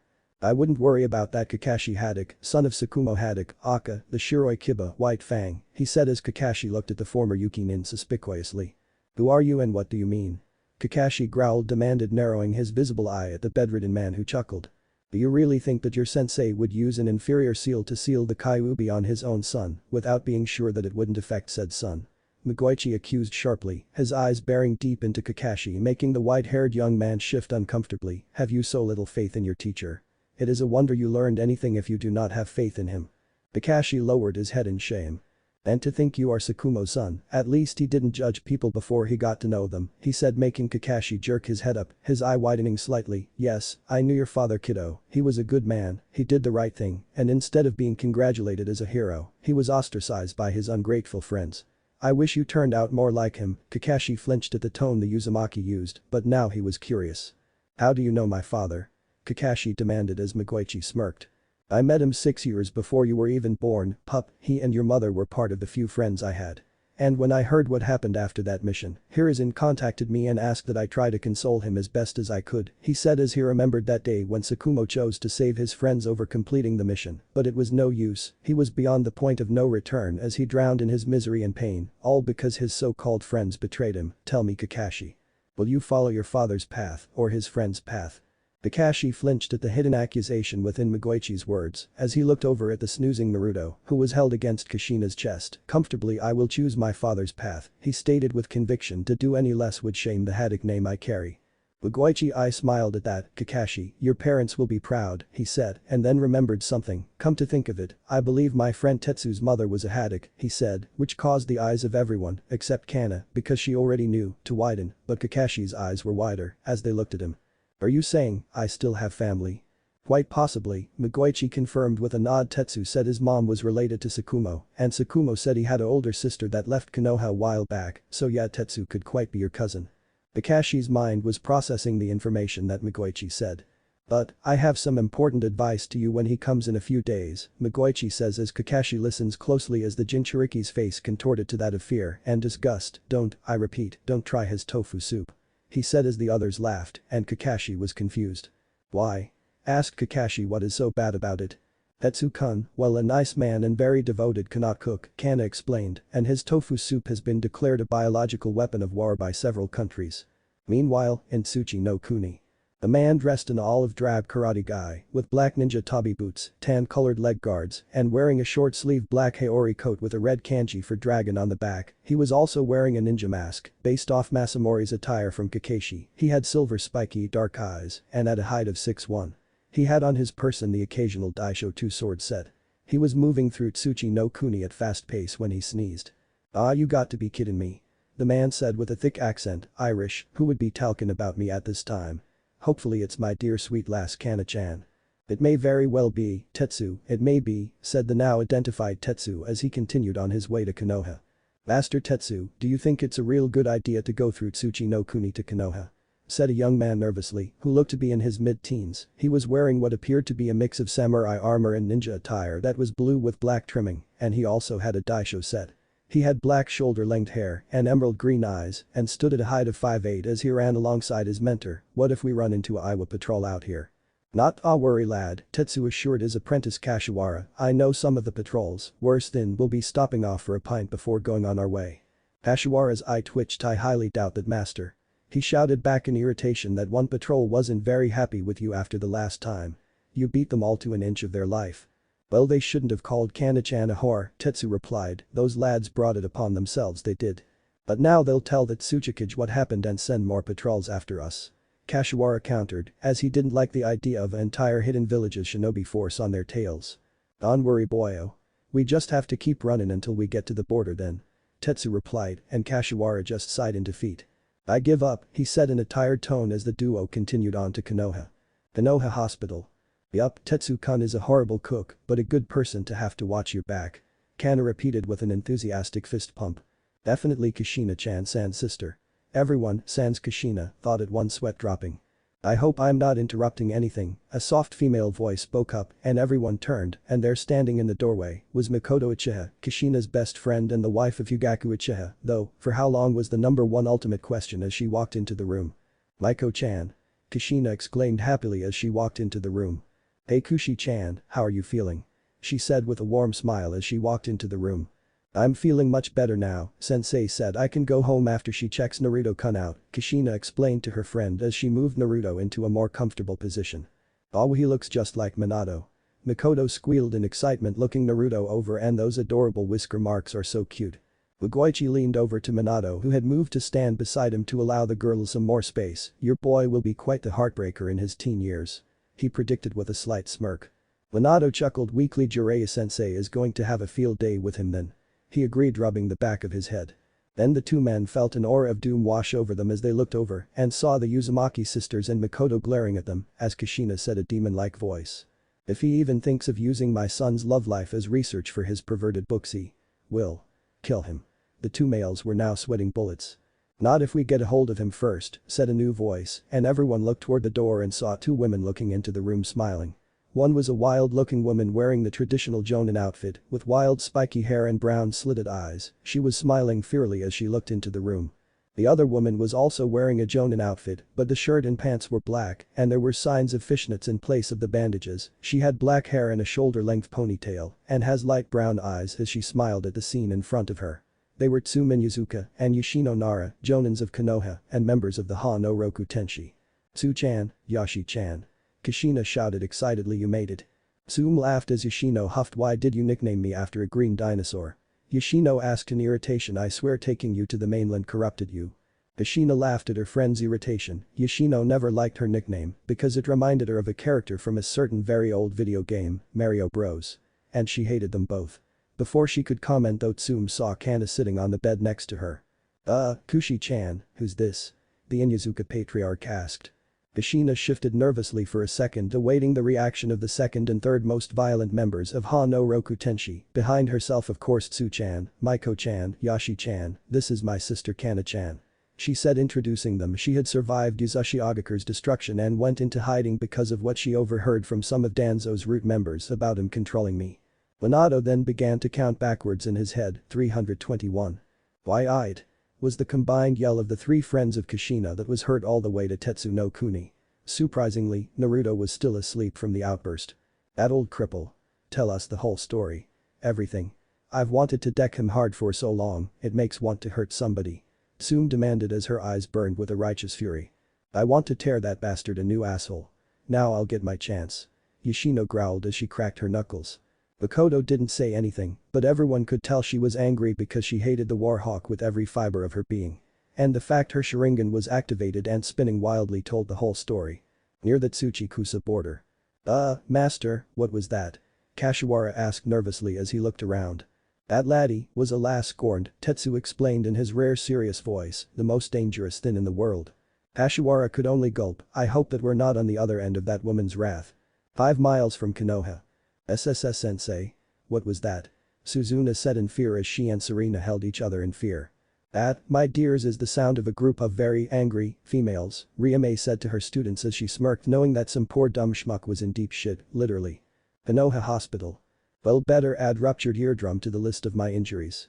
Migoichi groaned, rubbing his right ear, while Minato chuckled weakly, Danzo won't know what hit his wrinkled ass. The women turned towards his direction and immediately, their demeanor changes from anger to shock at the sight of Migoichi's condition. Kushina saw their looks and decided to introduce them. Girls, this is Migoichi Uzumaki Sanada, my cousin. He's the one who saved me and provided Minato the seal to use for the sealing, Kushina said in a solemn tone. It's nice to meet you ladies, although I wish it were under better circumstances. Migoichi said, bowing slightly before coughing harshly for a couple of seconds. My word, what happened to you? Mikoto asked in concern, looking him over. Migoichi smiled sadly, this is the result of transferring your life force to another being, he explained, it was the only way to save Kushina-chan, but I do not regret it at all. The three women gasped in shock that this man, who they all know is Kushina's cousin, sacrificed his life to save hers, and he doesn't even regret it.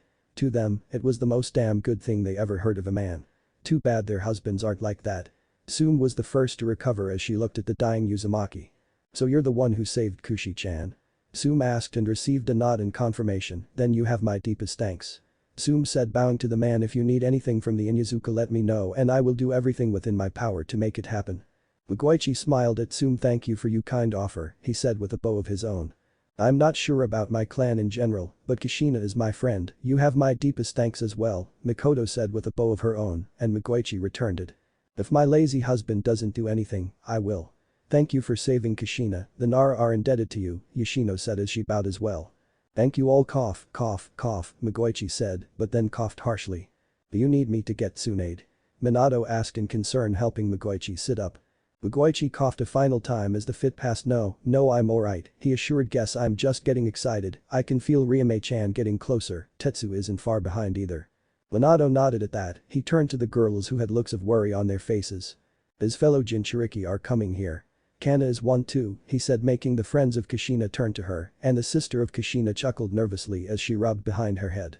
Shiori has already sent the Akamikage out to meet with them, Minato told them, and the three women nodded at that, knowing the Akamikage had loyalty to Konoha and the Akamikaze clan in general, and Shiori was good friends with Minato. Before any of them could say anything, a female Anbu wearing a wolf mask came into the room. Sensei! Shouted the female's voice, and Minato could tell it was panicked. Rin? What is it? Minato ordered, and Rin nodded her head in response.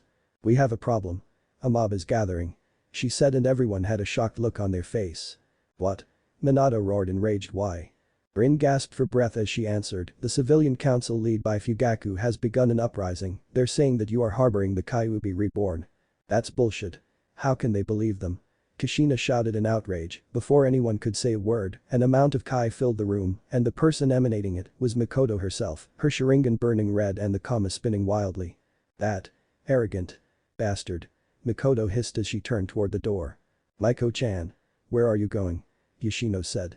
Mikoto turned and looked back at them, giving them an eerie smile. Why, something I should have done long ago, she said, all too sweetly, like when I was forced to marry that bastard.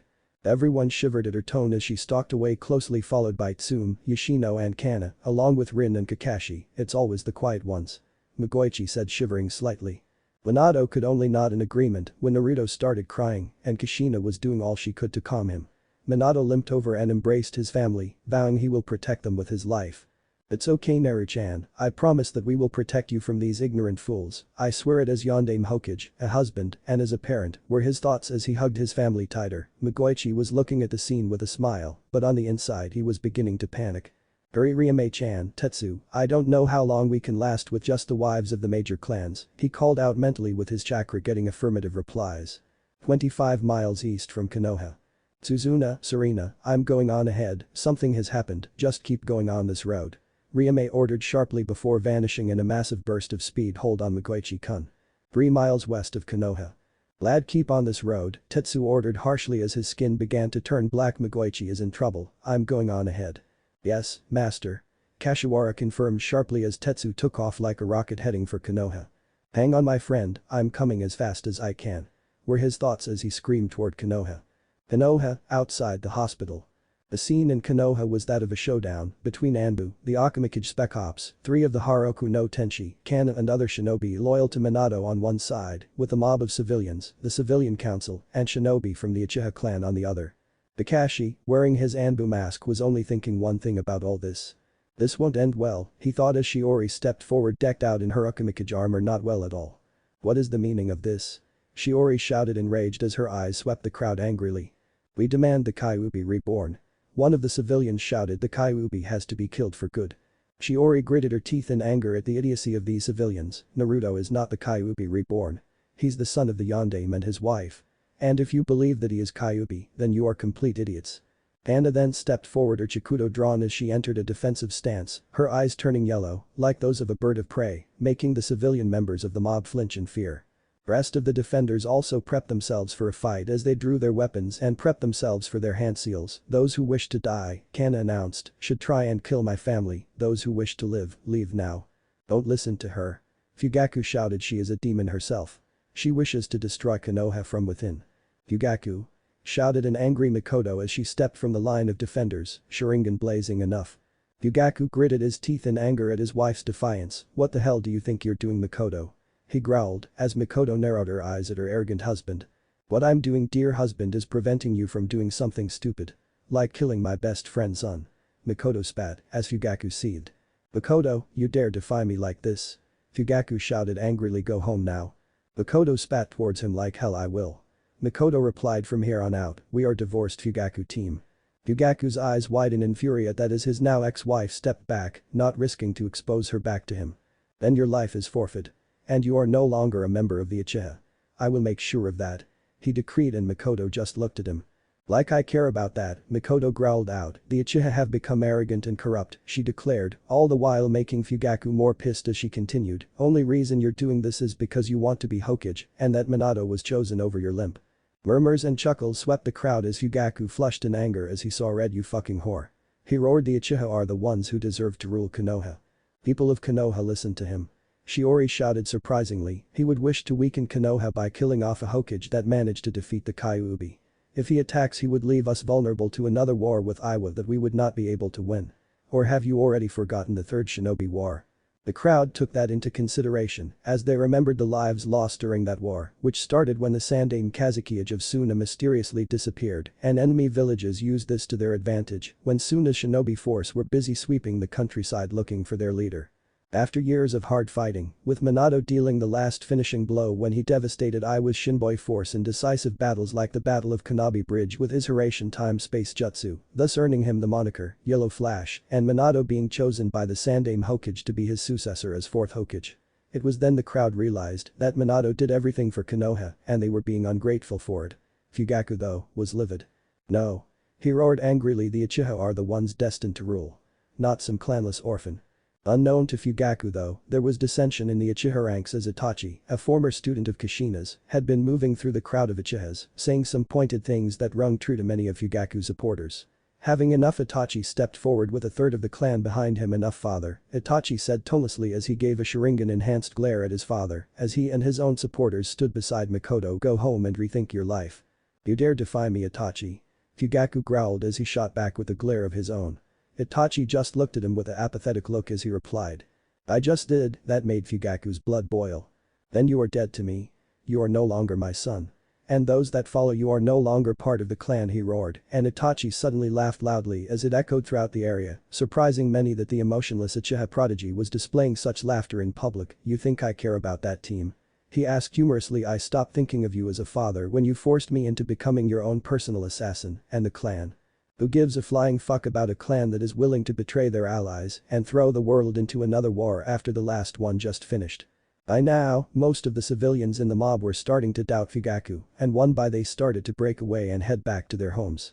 Fugaku was now starting to see that the loss of his supporters, but still had the capacity to give a smug grin. "It doesn't matter, I still have the civilian council and perhaps most of the village on my side. I will become Hokage, and the first thing I will do is kill that little abomination along with its parents."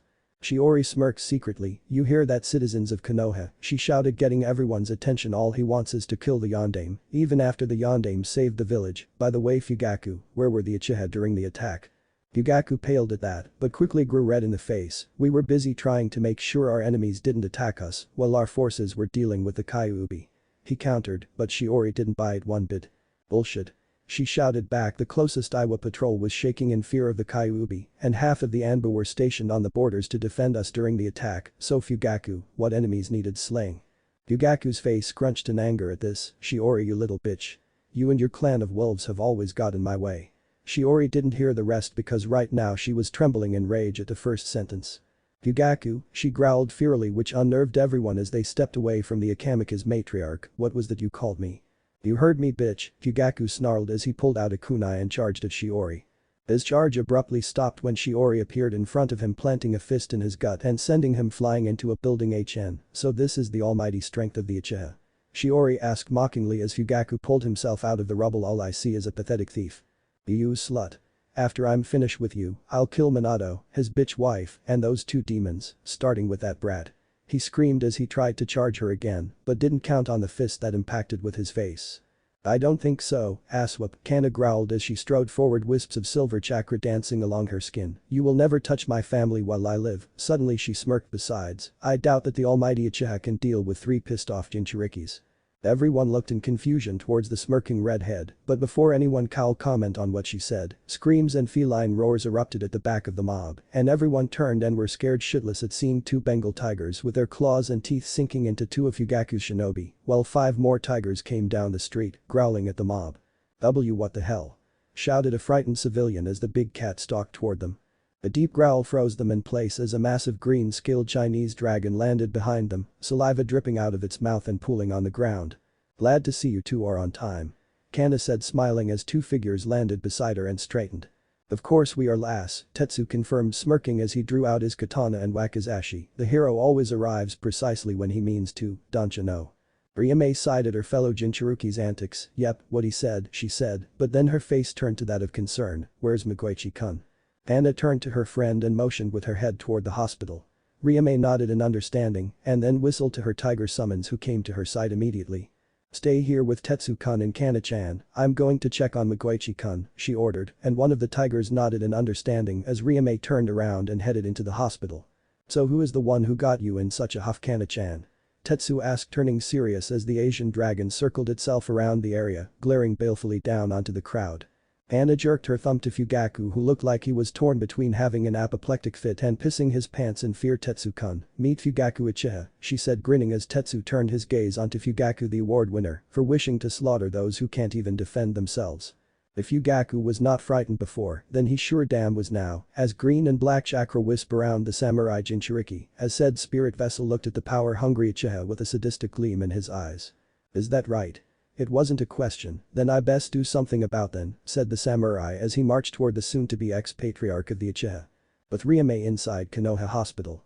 This time with a very agitated person approaching the VIP hospital room, the Anbu didn't try and stop her, although it may have been the "fuck with me and you will never be able to have children" look on her face, and it may even have been the amber-colored chakra emanating from her as she stalked towards the room. Mostly though, it was a warning from Migoichi to not stop her that kept them from doing so. As she approached the VIP room, the gathered Anbu had one combined thought at what they saw. "She's scary." As Ryume entered the room, she looked around until her eyes landed on Migoichi, and she couldn't help but let out a gasp in shock and tears pooling in her eyes. "Migoichi-kun," she whispered weakly as he grinned weakly up at her. "Hey Ryume-chan," he greeted before going into a coughing fit. "How are you?" A few tears slipped from Ryume's cheeks as she shook her head before sobbing out and hugged her lover. "How do you think, Baka?" she asked, sobbing against him. "I get word you're dying and come rushing only to find a mob outside the hospital demanding your blood, and you ask me how I'm doing." Migoichi winced inside, knowing his lover was not in the mood for jokes right now. "I'm sorry, at least you're here now," he said as he embraced his tigress. Ryume could only sob into his shoulder. Minato and Kushina, who the latter was now holding Naruto again, looked at the scene and felt their hearts twist. "If that were to happen to Minato-kun, I would be devastated." Kushina thought somberly as Minato held her tightly, a sign he was thinking the exact same thing. "We're sorry for you, Ryume-san," Minato said apologetically. "If you need anything, do not be afraid to ask us." Ryume turned to the blonde Hokage and the Uzumaki, a thought coming into her mind of what she and Migoichi desired the most, looking at Migoichi, and said Yukinin knew what it was she wanted and thus nodded his consent. Yes, there's one thing, she said as Minato and Kushina listened in, we only desired one thing, a child. Minato nodded. I'll get in contact with the local orphanages as soon as the little problem outside is finished up, he promised, although I think there might be one who you can take in, not certain though. Ryume smiled gratefully at the Hokage and hugged Migoichi again as she buried her face into his neck. Just make sure it's a baby girl, we always talked of having a baby girl, said Migoichi as he rubbed Ryume's back, well said. Kunoichi nodded. Minato nodded and said he'll do what he could to find one. He immediately began thinking of what would have happened if it was he or Kushina who would be dead and Naruto would be alone, abused, neglected, ignored and oppressed by the same people he swore to protect and die for, despite his final wish for him to be seen as a hero. It was then he promised himself that he will do everything for his son and any future children he and Kushina would have, favoritism for the village be damned. Okage-sama, a bare-masked Anbu said as he entered the room. I've come with a situational report about what is happening outside. The Uchihas have mostly surrendered. Now that Fugaku has been captured, he has been sent to Ibiki along with the Uchiha Elder Council. However, the remaining rebel Uchihas are receiving support from the Root faction. Shiori-sama is currently rooting them out and destroying any bases they find within the village. Minato nodded at that. Good, what about Fugaku supporters from the village civilian council or the elders Danzo, Hamura and Kaharu?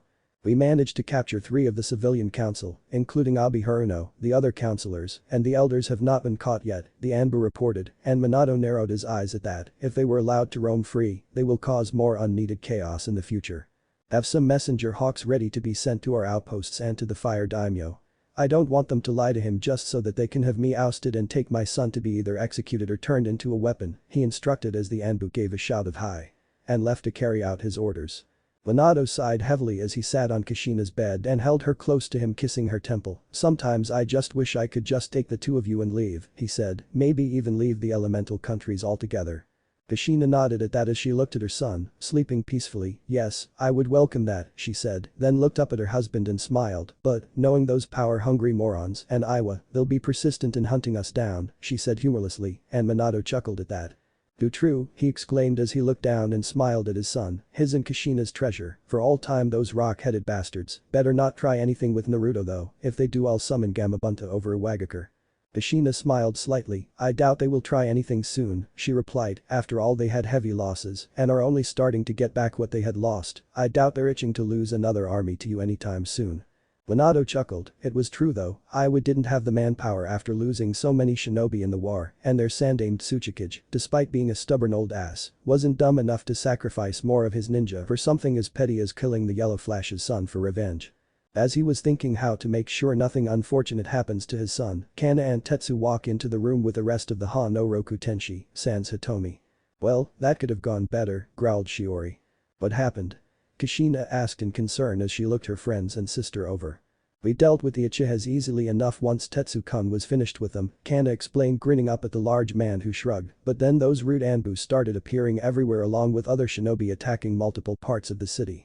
Everyone had split up while Cana and I started attacking known route locations, Shiori explained. Danzo had a massive underground complex under Konoha, it probably extends out of the walls as well. Minato was floored by that information. How the hell did he keep something like that a secret for so long and right under mine and Hiruzen-sama's nose? He asked incredulously. It gets worse, Cana said with a solemn expression, and Kushina grew concerned. What is it, Minato? Asked the new mother as Tetsu put an arm around Cana's shoulders as she took a deep breath.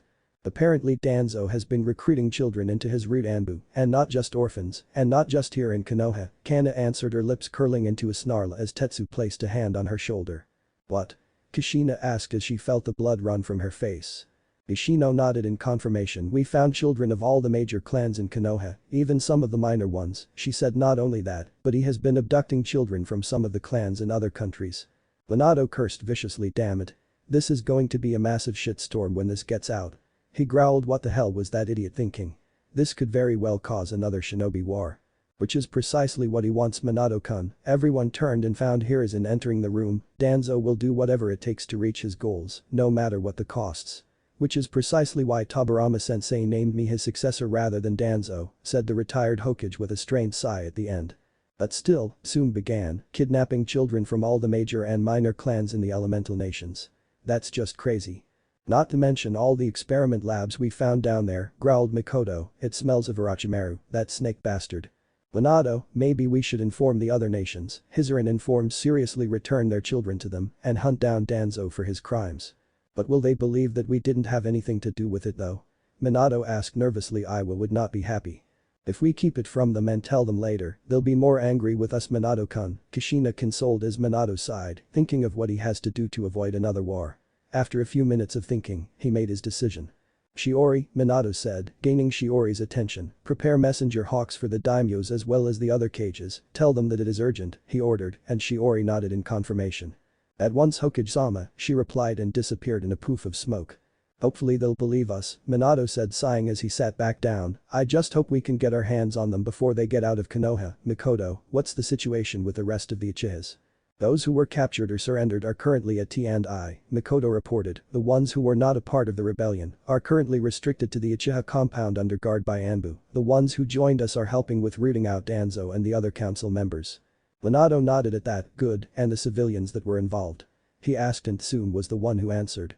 The ones who backed out at the last moment are currently under house arrest, while the rest are being sent to the Anbu holding cells, Tsume reported, and Minato sighed, the civilians are always the first batch of people to be persuaded. The civilians who backed out are lucky that they are only getting a slap on the wrist, Minato groaned out. Unfortunately we do need civilians, Yoshino said, after all not many shinobi want to start farming and manning tills. Kushina giggled at the thought of Minato standing behind a grocery till with a fake smile plastered on his face. No, not many would be happy with it. She agreed. Everyone laughed at that until a series of harsh coughing and a cry of Migoichi-kun caught their attention as they see said person coughing into his hand while Ryume is trying to comfort him. Shit. Get sensei. Kushina yelled and Tsume nodded and left to go find said medic while everyone else tried to help the dying man. Damn, guess I don't have as much time as I thought, Migoichi grunted as another coughing fit erupted. Damn it. Tsunade busted in with a worried look on her face as she went straight to Migoichi's side and began examining him. After a few minutes of examining and applying healing chakra to ease the pain, Tsunade turned to everyone in the room. It's not good, if his coughing keeps up he'll have at least 3 months to live, she said somberly as tears threatened to spill. Is there something you can do?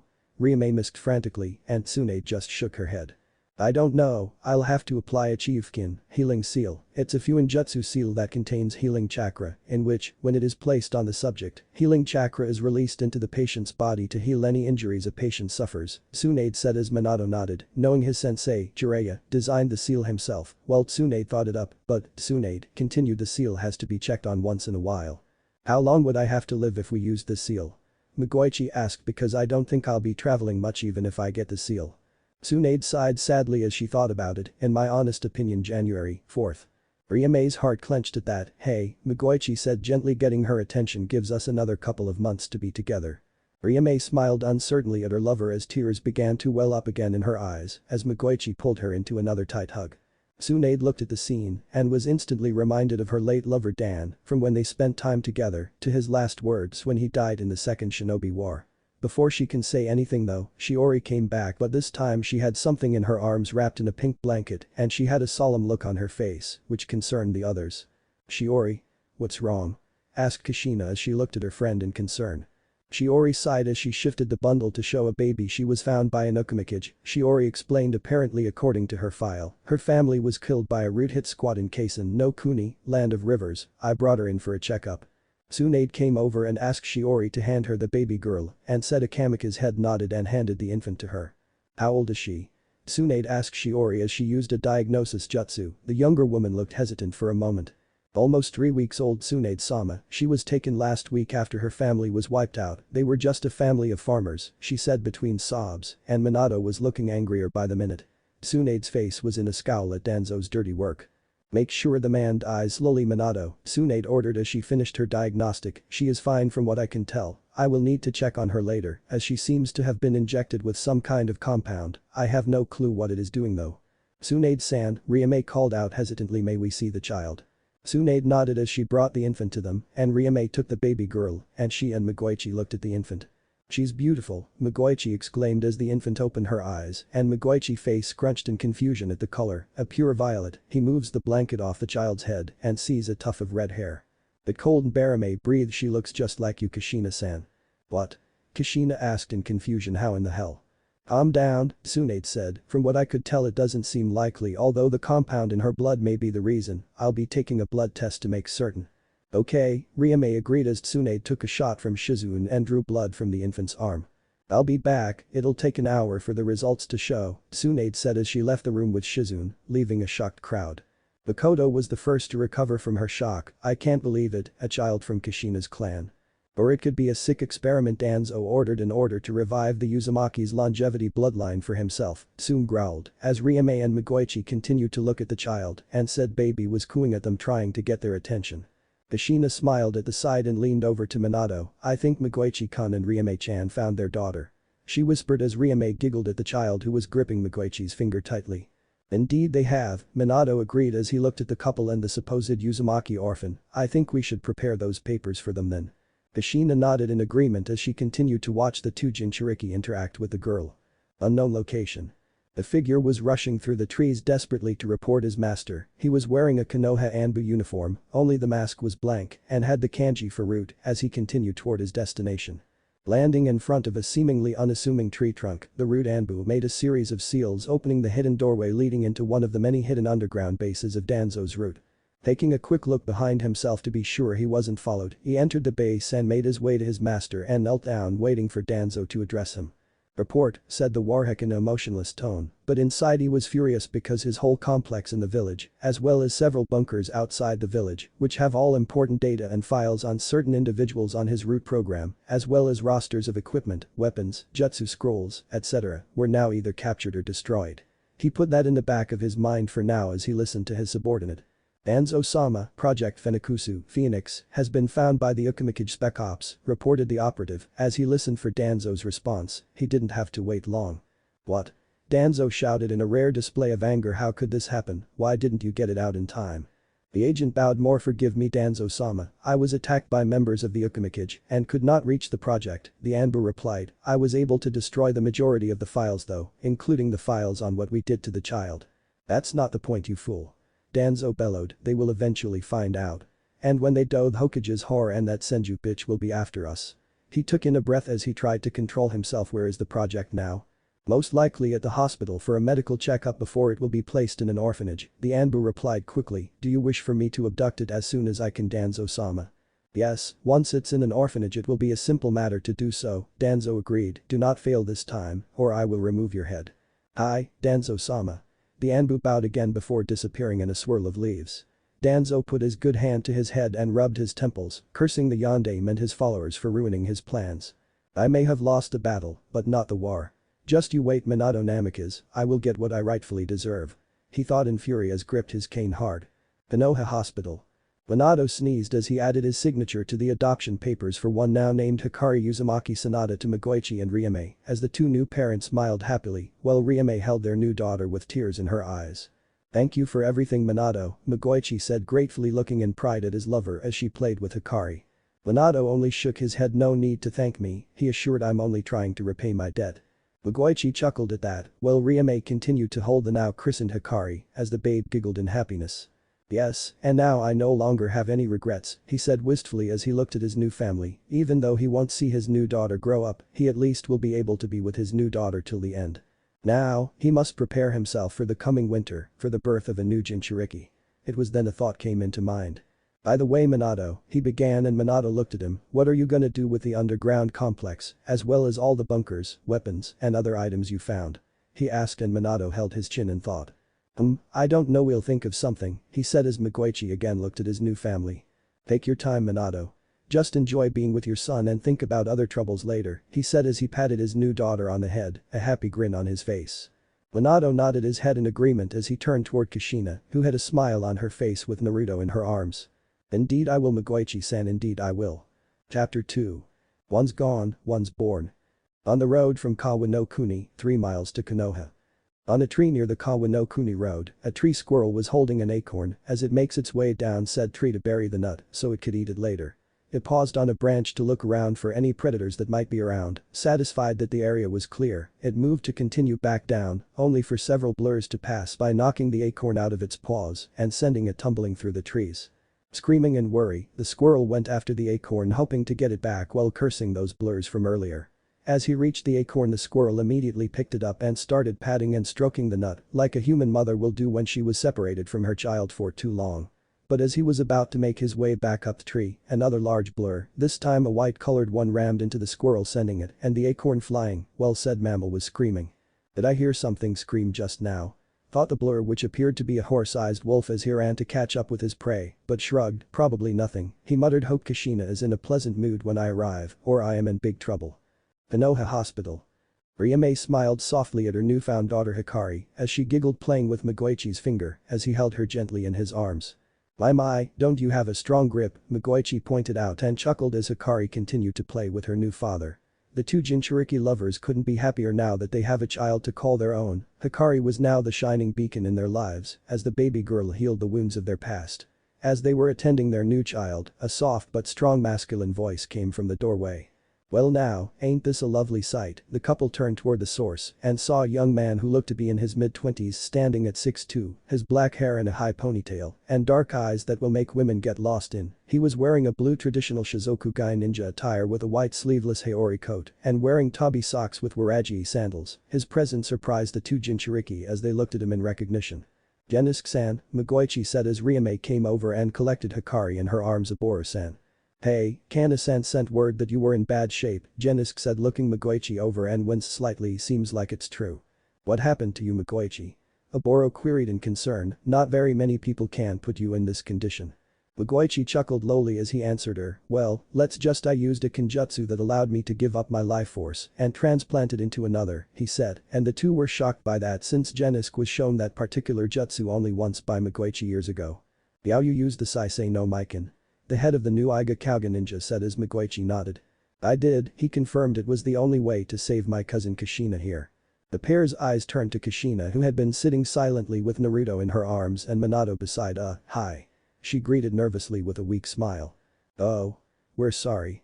We didn't. There are other people in here, Aboro said as she sheepish smiled.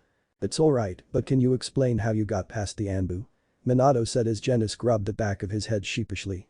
Well, he said as the sound of pain groans came from the hallway as Minato sighed.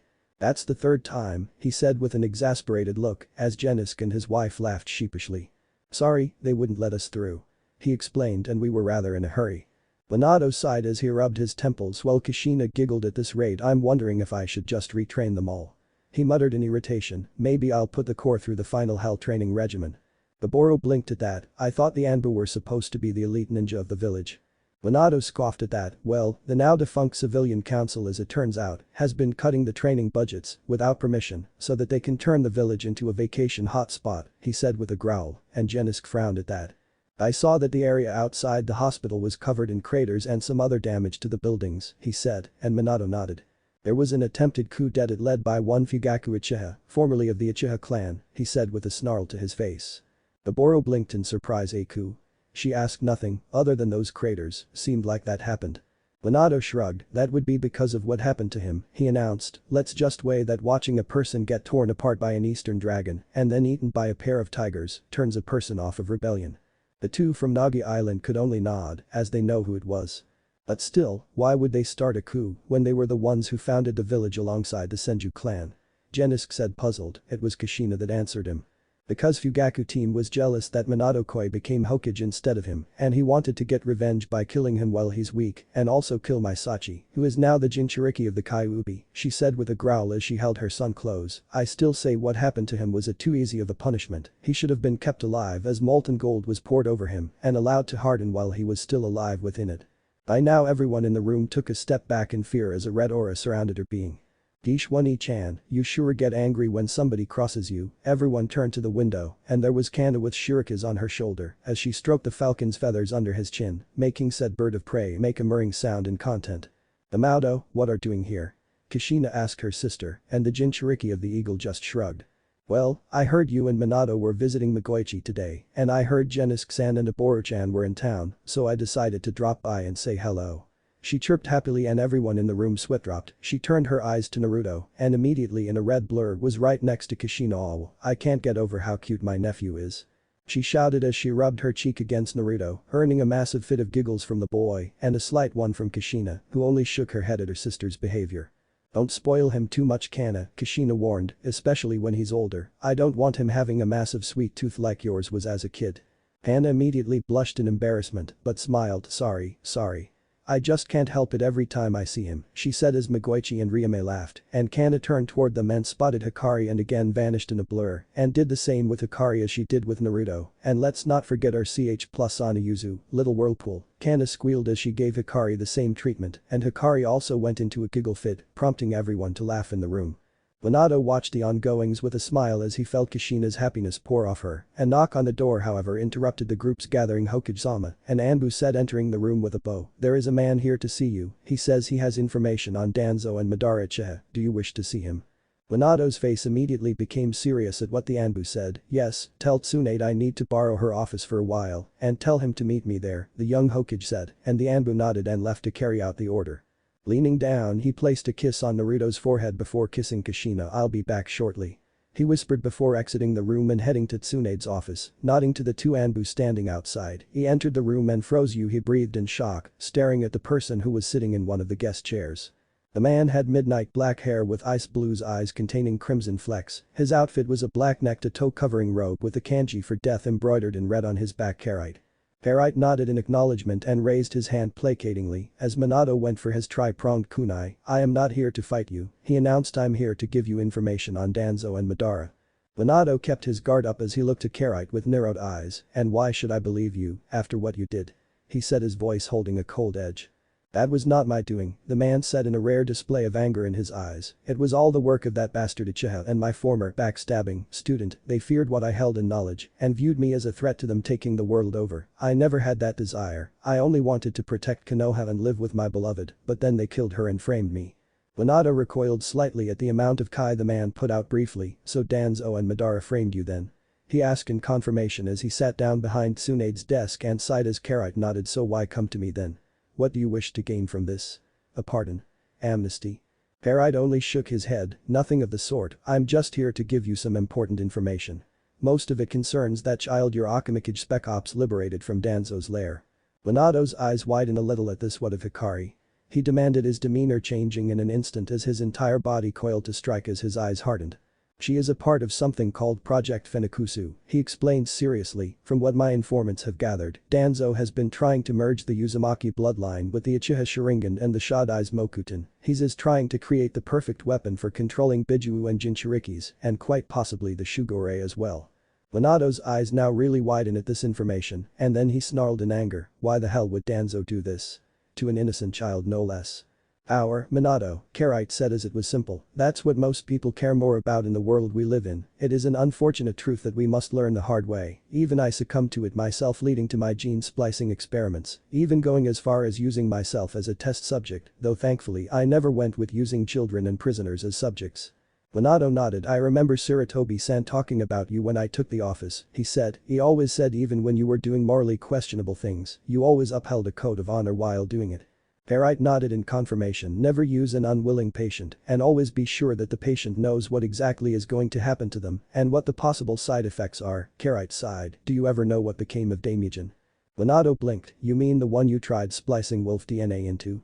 He asked, receiving a nod in confirmation. Quite well actually, he retired recently and is teaching Anbu recruits about advanced tracking, had a genin team for a while as well. Karite nodded. Good to hear, he said. That man was the first success I ever had with splicing. Minato nodded at that. His daughter is one of my best friends and I trust her completely to keep Kushina and my son safe. Karite smiled knowingly at that, realizing something. So he finally married that beauty Tatsuki from the Akamikas, Karite said with a soft laugh and shook his head. He was so nervous about approaching her for the marriage, I thought he would never do so. Minato chuckled slightly. Actually she had told him that unless he had put the ring he had bought on her finger, she'll beat the shit out of him and put it on herself. He laughed, remembering the time Kaori told him the story.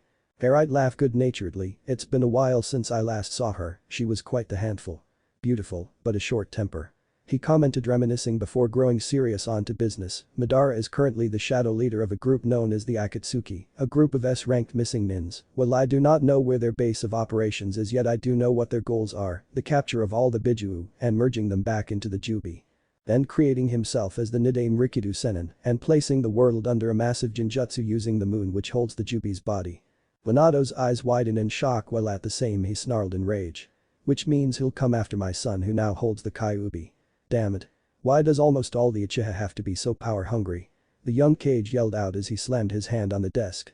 Knight shrugged. I've wondered that myself quite often. Personally, I think it's mostly due to how they advance their Sharingans to a further level, he said. They have to kill their best friend to get the Mangekyou Sharingan, and then use their siblings' eyes to get the eternal Mangekyou Sharingan. It really is a fucked up clan, although the females do have a different awakening process.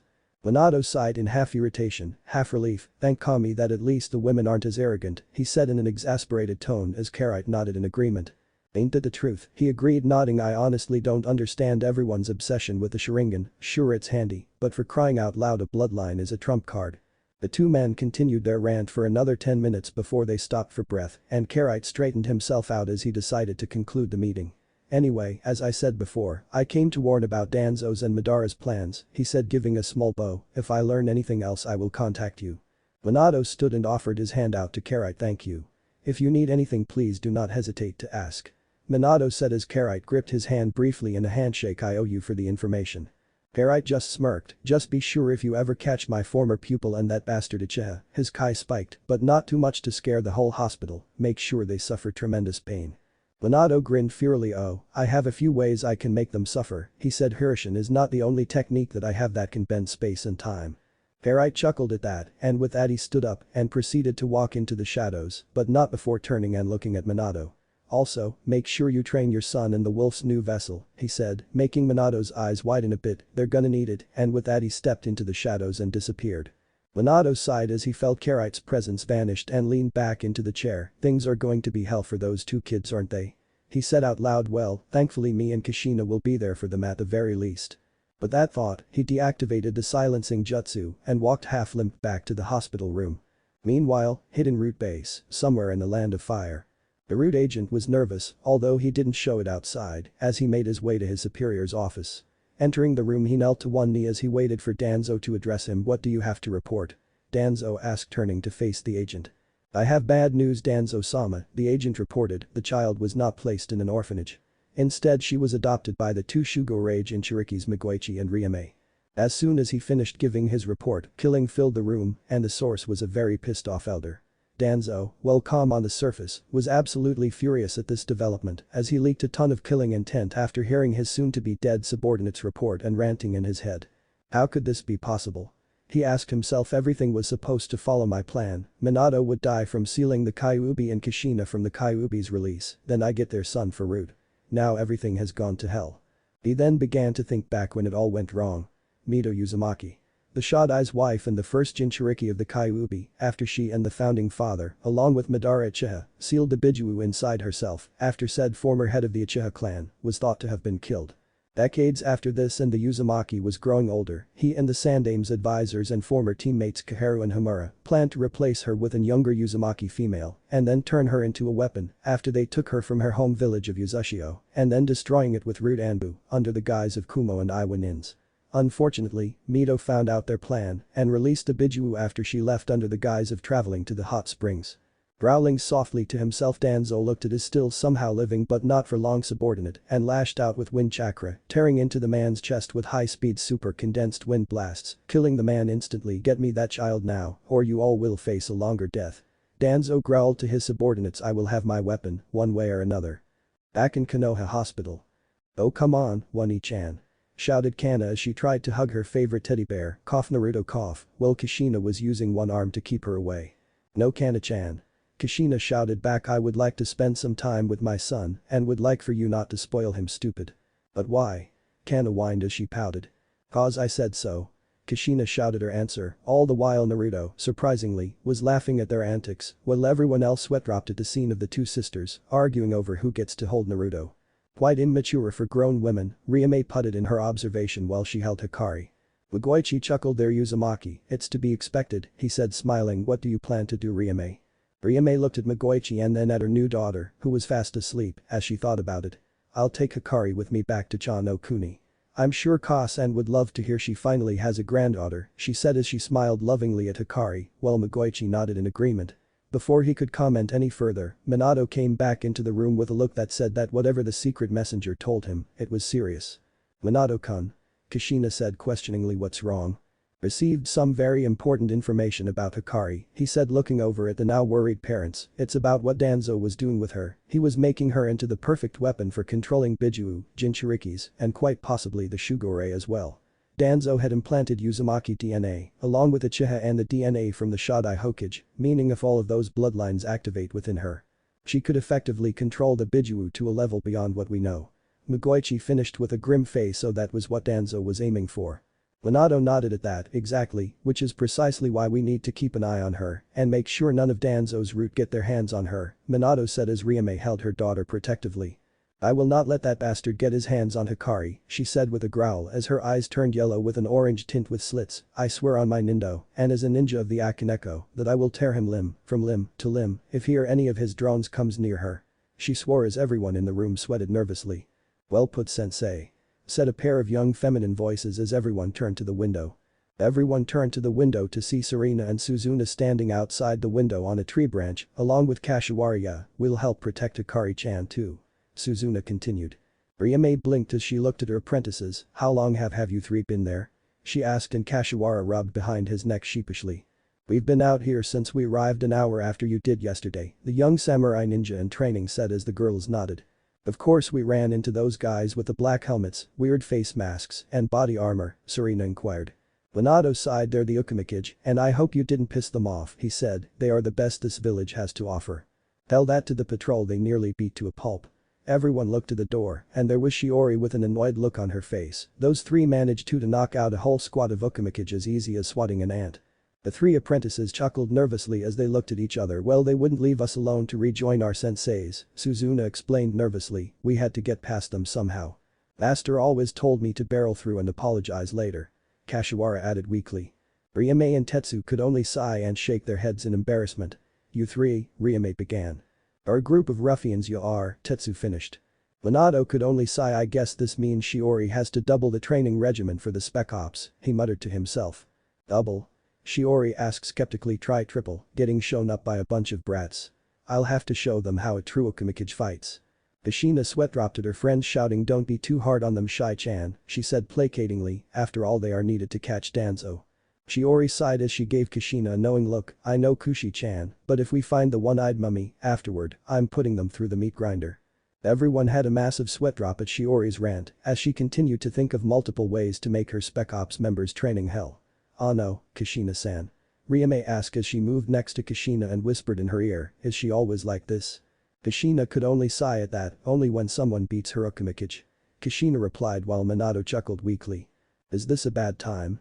A voice asked out the window, causing the three apprentices to yelp in fear as they turned to see a horse-sized white wolf standing there with a nervous look. Hi. Jiu? Kushina exclaimed in surprise, when did you get here? Just now, the wolf, now identified as Jiu, said as he strolled into the room. I was busy hunting some deer near Kawa no Kuni when I was approached by a group of Ukamikage, a bit paranoid groups these days, aren't they, Shiori?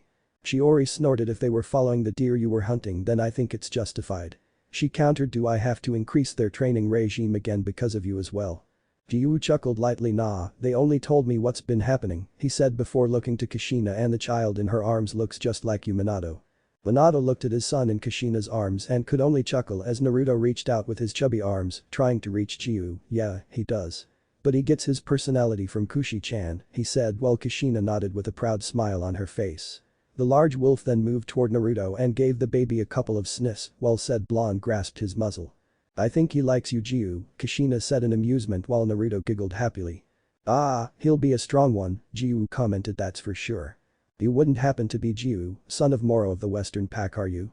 Said a voice that caused Jiu to freeze and turn his gaze toward Migoichi, who was giving him a neutral look. Who are you? And how do you know my mother's name?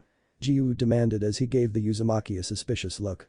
Migoichi bowed slightly on his bed. My name is Migoichi Uzumaki Tsunade, he introduced politely, and as to how I know your mother, she was my mother's partner while she was a kunoichi. Jiu's eyes widened a bit as he remembered another familiar redhead. You're Kikyo-sama's kid? He asked the dying man, who nodded. Yes, Migoichi confirmed with a nod and a slight smile. Your mother talked about you often actually. Jiu gave a shocked look, but then that turned into a fond smile as he remembered his mother. That's good to hear, my mother always loves to say things about me, the wolf said as a smile of mischief formed on his face. Oh, she said some things about you, alright. Most likely your little escapades with the opposite gender, he said, as Jiu looked at the Uzumaki in morbid shock. She didn't, Jiu replied, horrified she couldn't have. Oh she did, Migoichi confirmed, grinning. Well, she was happy with the grandpups, she wasn't all that happy with the amount of grandpups. Jiu, if it was possible, paled at the thought of his mother telling someone of his late-night visits of the opposite canine sex.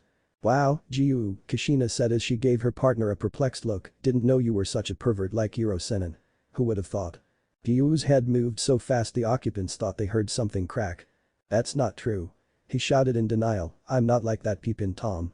You have to give him that much, Minato inputted, at least he can get laid. But he's so defensive. Jiu, have you been peeping on people? Kushina asked in a sickly sweet voice.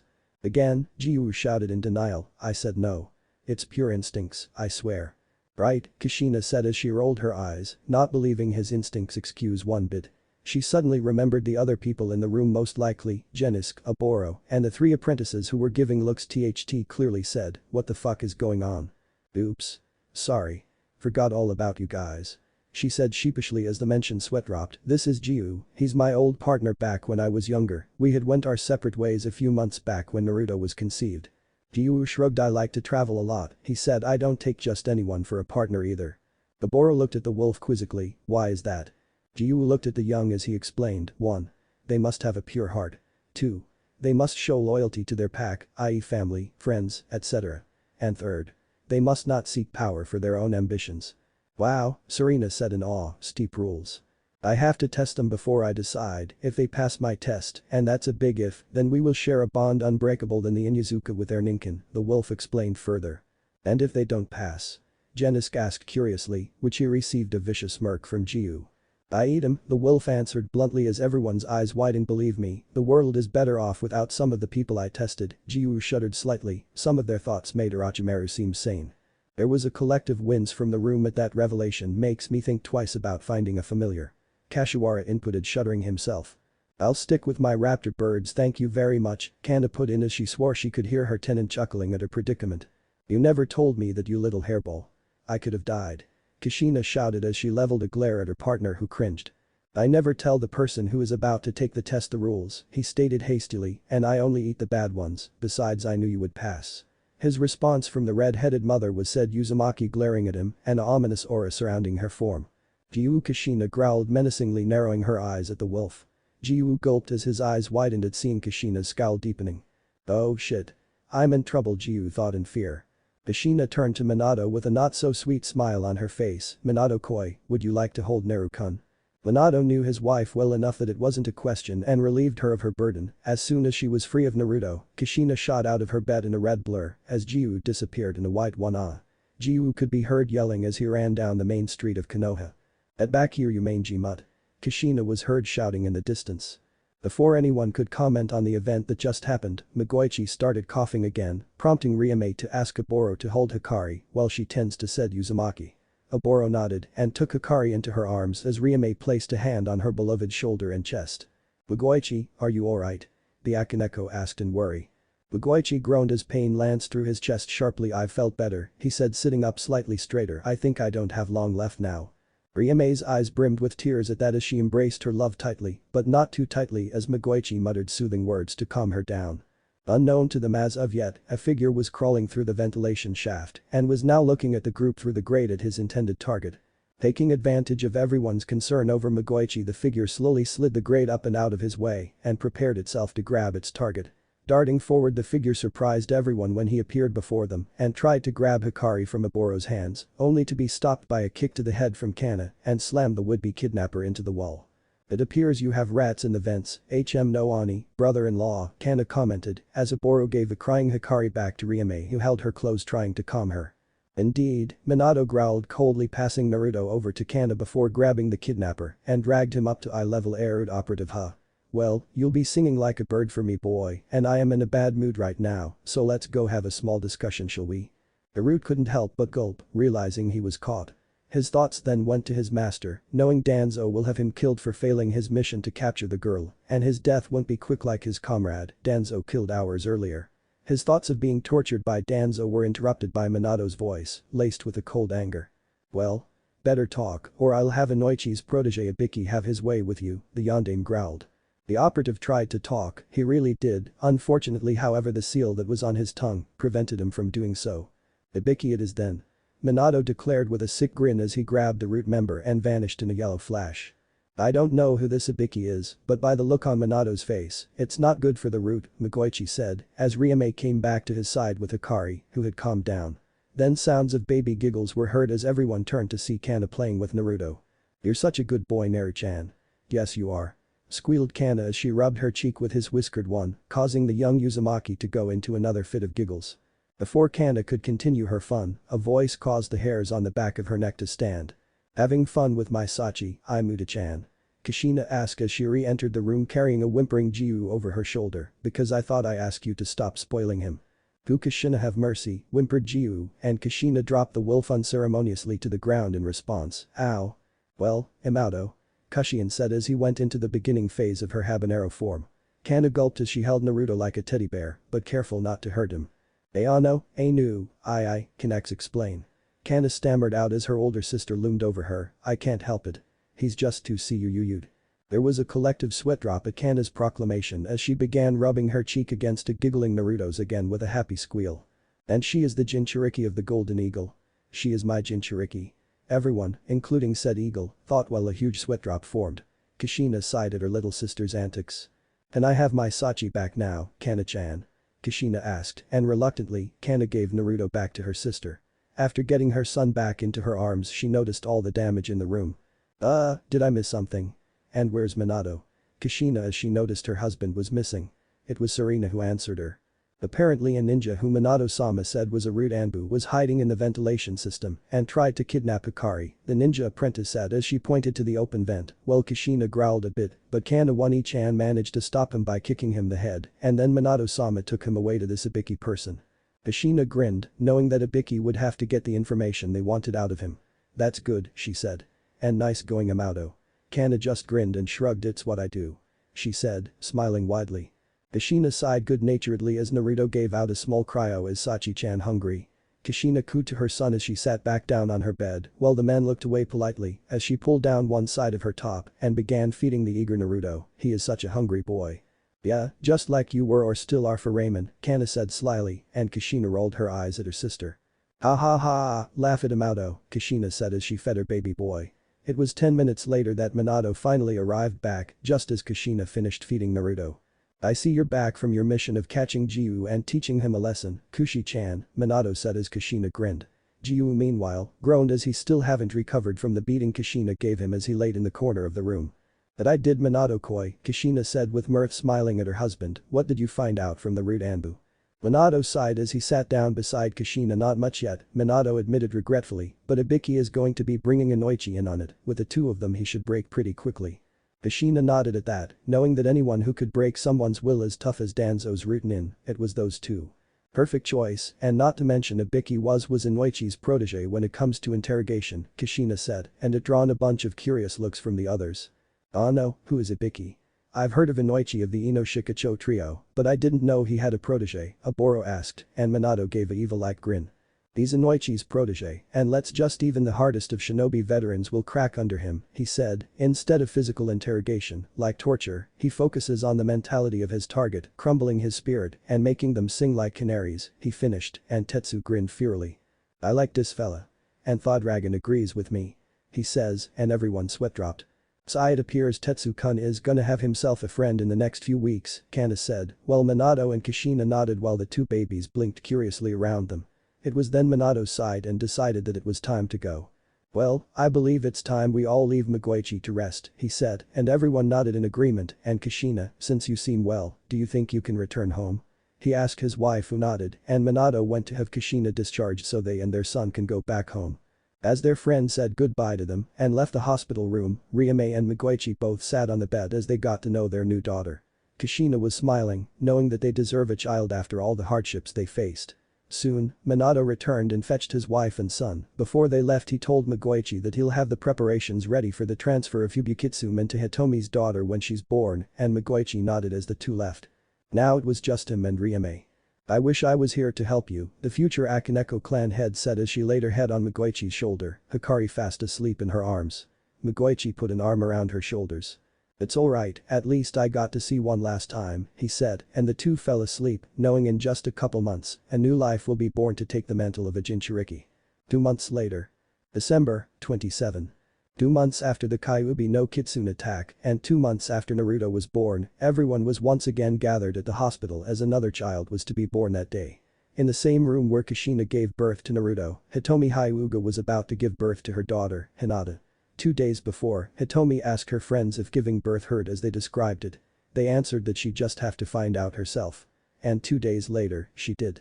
It hurts. Everyone in the hospital winced at the scream, especially the friends of said Hyuga who were at the center of it all. In the room where Hitomi was giving birth were Kushina, Tsunade, Shizune and Hiashi, along with a few other Hyugas including Hiyashi's brother, Hisashi. Currently, Hiashi was wincing in pain as his wife grabbed his hand to the point where she could probably break it, while Kushina, Tsunade and Shizune were helping her give birth. "Alright Hitomi, I need you keep pushing, you're doing great," Tsunade encouraged. Hiashi was comforting her, but had trouble due to Hitomi's strong grip. "Ow, ow, ow," he said as he could swear he could hear the bones in his hand cracking. Hitomi-chan. "I know it must hurt, but could you please not take it out on my hand?" He gulped when he saw his wife give him a death glare. "You try to go through this, you baka," she yelled, making Hisashi and the other Hyugas take a step back in fear. "Oh Kami-sama, Hitomi don't know sure is scary when she's pissed," they all thought at the same time, while the mother-to-be continued to push. "I can see the head. Just a little more, Hitomi," Tsunade urged as Kushina held her friend's hand. "Hang in there, Hitomi-chan," the Uzumaki said, and Hitomi continued to push until finally. "Wah! She's out. Shizune quick hot water," she ordered and Shizune complied. Hitomi sighed heavily as she finally eased her grip on Hiyashi's hand, much to his relief, as she finally relaxed. "It's over," she thought as she heard the cries of her newborn baby. "Thank Kami-sama, it's over." "Hank, can I see her?" she asked, a bit weakly. Kushina, who was holding the young infant, smiled as she brought the baby girl over so Hitomi could see. Said Hyuga smiled while shedding tears of happiness as she saw her daughter for the first time. "Hinata," she said, "I finally get to see you." She lifted her hand and gently stroked Hinata's cheeks as her daughter cried, "My little Hinata." Kushina smiled at this as she sat Hinata down next to her mother, who immediately embraced her as she smiled happily. The scene reminded Kushina of 2 months earlier when she gave birth to Naruto. "I'm happy for you Hitomi-chan," she said as Hitomi continued to embrace her daughter. Hiashi was also smiling at the scene. He may be a stoic person to many on the outside, but to some of his clansmen, including his brother, he wanted to be a father. Meanwhile, in Migoichi's hospital room. The last 2 months were not kind to Migoichi. During that time, he contracted a fever and his coughing got worse. Tsunade made daily checkups on him in order to keep him comfortable. However, it wasn't all bad though. In those 2 months, Migoichi spent his time with Riame and their new adoptive daughter Hikari. And Migoichi would admit he enjoyed every moment with them both. Now, as he heard the cries of the newborn a few rooms away, Migoichi smiled. Sounds like Hinata was born without any complications, he thought. He then turned to Riame who also smiled as she heard the cries of the infant, but he also saw a bit of fear in them, knowing what it meant. "Riame," he said softly, making the woman look at him with, "I know you're scared of what will happen to me once the wolf is transferred into Hinata, but please understand." Riame smiled sadly as tears fell from her eyes. "I know, it's just I can't believe you're leaving after all we've been through." Migoichi chuckled a bit as he shook his head. "I'm not leaving you Riame," he said, confusing her. "I will always be with you and Hikari." He sat up in his bed and he pointed at Riame's chest right there. He said, "I'll always be in yours and Hikari's hearts." The female Jinchuriki smiled as she kissed him on the cheek. Moments later, Minato entered the room. "It's time," he said with a solemn look, and the Uzumaki nodded in understanding. "Then let us not delay," he said, and at that moment, a gurney arrived and the medics placed Migoichi onto it and carted him out of the room, with Riame following not far behind. Hyuga compound. 15 minutes later. In a secret room at the Hyuga compound, everyone has prepared for the sealing. Before Hitomi gave birth, Minato had begun working on the seal that would be used to transfer the Arctic wolf spirit from Migoichi to Hinata. Minato spent that time making sure that both Hinata and Migoichi would be safe during the sealing, but Migoichi said that Hinata was more important to keep safe. The Yondaime Hokage agreed as they prepared for the sealing. He had Yugao, Kakashi, and their squads there in order to keep out any intruders that may try to pull something. Hiashi also had members of the Hyuga clan to be with the Anbu, since their Byakugan can keep a lookout and detect anyone from a mile away. Now, Minato, Jiraiya, Tsunade, Hitomi, Hisashi, Kushina, and Ryume, the two latter of which are Naruto and Hikari, were in the room where the sealing will take place, with Migoichi and Hinata already placed on their positions on the seal. "Alright, everything is ready," Minato said with a sigh as he turned to Migoichi. "You ready for this?" Migoichi just gave a cocky smirk. "As ready as I'll ever be," he said, and everyone couldn't help but laugh. "Right then," Minato said, and the Hokage looked toward his sensei, who nodded, and they looked at the infant Hyuga who had her seal ready on her navel. For the seal they were using the same method as they used on Naruto when they sealed the fox in him, but only without the technique that severely weakened Minato. He was not back to his full strength yet, but he was strong enough to do the sealing. Just in case, Jiraiya was helping him with sealing the wolf. Taking a breath and releasing it, Minato then began making the hand seals with Jiraiya moving in sync with him. When the two finished their hand seals, the two then called out Ukami Pakufkin 1. The sealing array then began to glow an ice blue in color as swirls of chakra began surrounding Migoichi and Hinata, who was somehow sleeping through the whole thing. Then, a blinding light engulfed the room and everyone had to cover their eyes lest they go blind. A few minutes later, the light subsided and everyone opened their eyes and saw the seal on Hinata, glowing a soft white, while said infant was still sleeping. Migoichi was looking at the infant with a content smile on his face. "It is done," he said and passed out. Tsunade was instantly by his side as she checked his vitals. She then swore, "Damn it, that sealing took a lot out of him," she said as she began applying healing chakra as Hitomi walked over to her daughter and picked her up while Shizune went over to assist Tsunade. "We need to take him back to the hospital, now." A week later. Migoichi's hospital room. The now former Jinchuriki of the Arctic Wolf was in his hospital bed. After the successful transfer of Yubikitsume into Hinata and taking Migoichi back to the hospital, Tsunade made a diagnosis of the dying man and concluded that he now had a week to live. It was on January 3rd at 6:50 p.m. as every one of Migoichi's friends, Ryume, and also Minato, Kushina who was also holding Naruto, Tsunade, Hiruzen, Jiraiya, Hitomi and many others, came to say their final goodbye to the former Yukinin. In just a week, his black hair turned a darkish gray and the shadows under his eyes became darker as he saw everyone come to see him off to the afterlife. "Well, this is it," Migoichi said, weakly. "I ain't gonna last much longer." Ryume, who was still by his side, was trying desperately to fight off the tears threatening to pour out of her face. Migoichi smiled as he weakly placed his hand on the woman's left face cheek. "Hang out and give me that," he said, "we'll see each other again, sooner than you think." That did it as Ryume let loose the tears as she held her lover's hand. Said person looked toward Minato. "Also Minato, I need to ask another request," he said, and Minato came closer so he could hear, "After I die, I want you to cremate my body so no one could gain anything from it and give my ashes to Ryume so she would scatter them at the ruins of Yuzushiogakure." Minato nodded at that and he stepped away. The heart monitor tempo beeped slowly as Migoichi's eyes began to get heavy. "Well, Ka-san, To-san. I'm finally coming home," were his final thoughts as he closed his eyes and the machine gave a wail as his heart flatlined. 2 days later. It had been 2 days since Migoichi Uzumaki Sanada died. Minato, respecting his wishes, had the man's body cremated and giving the ashes to Ryume, who immediately left, along with Tetsu and Cana to release them at Uzushio. After their departure, Minato had to deal with another headache as the Hyuga elders, including Hiyashi's father, Hideyoshi, demanded that Hinata be immediately branded with the caged bird seal.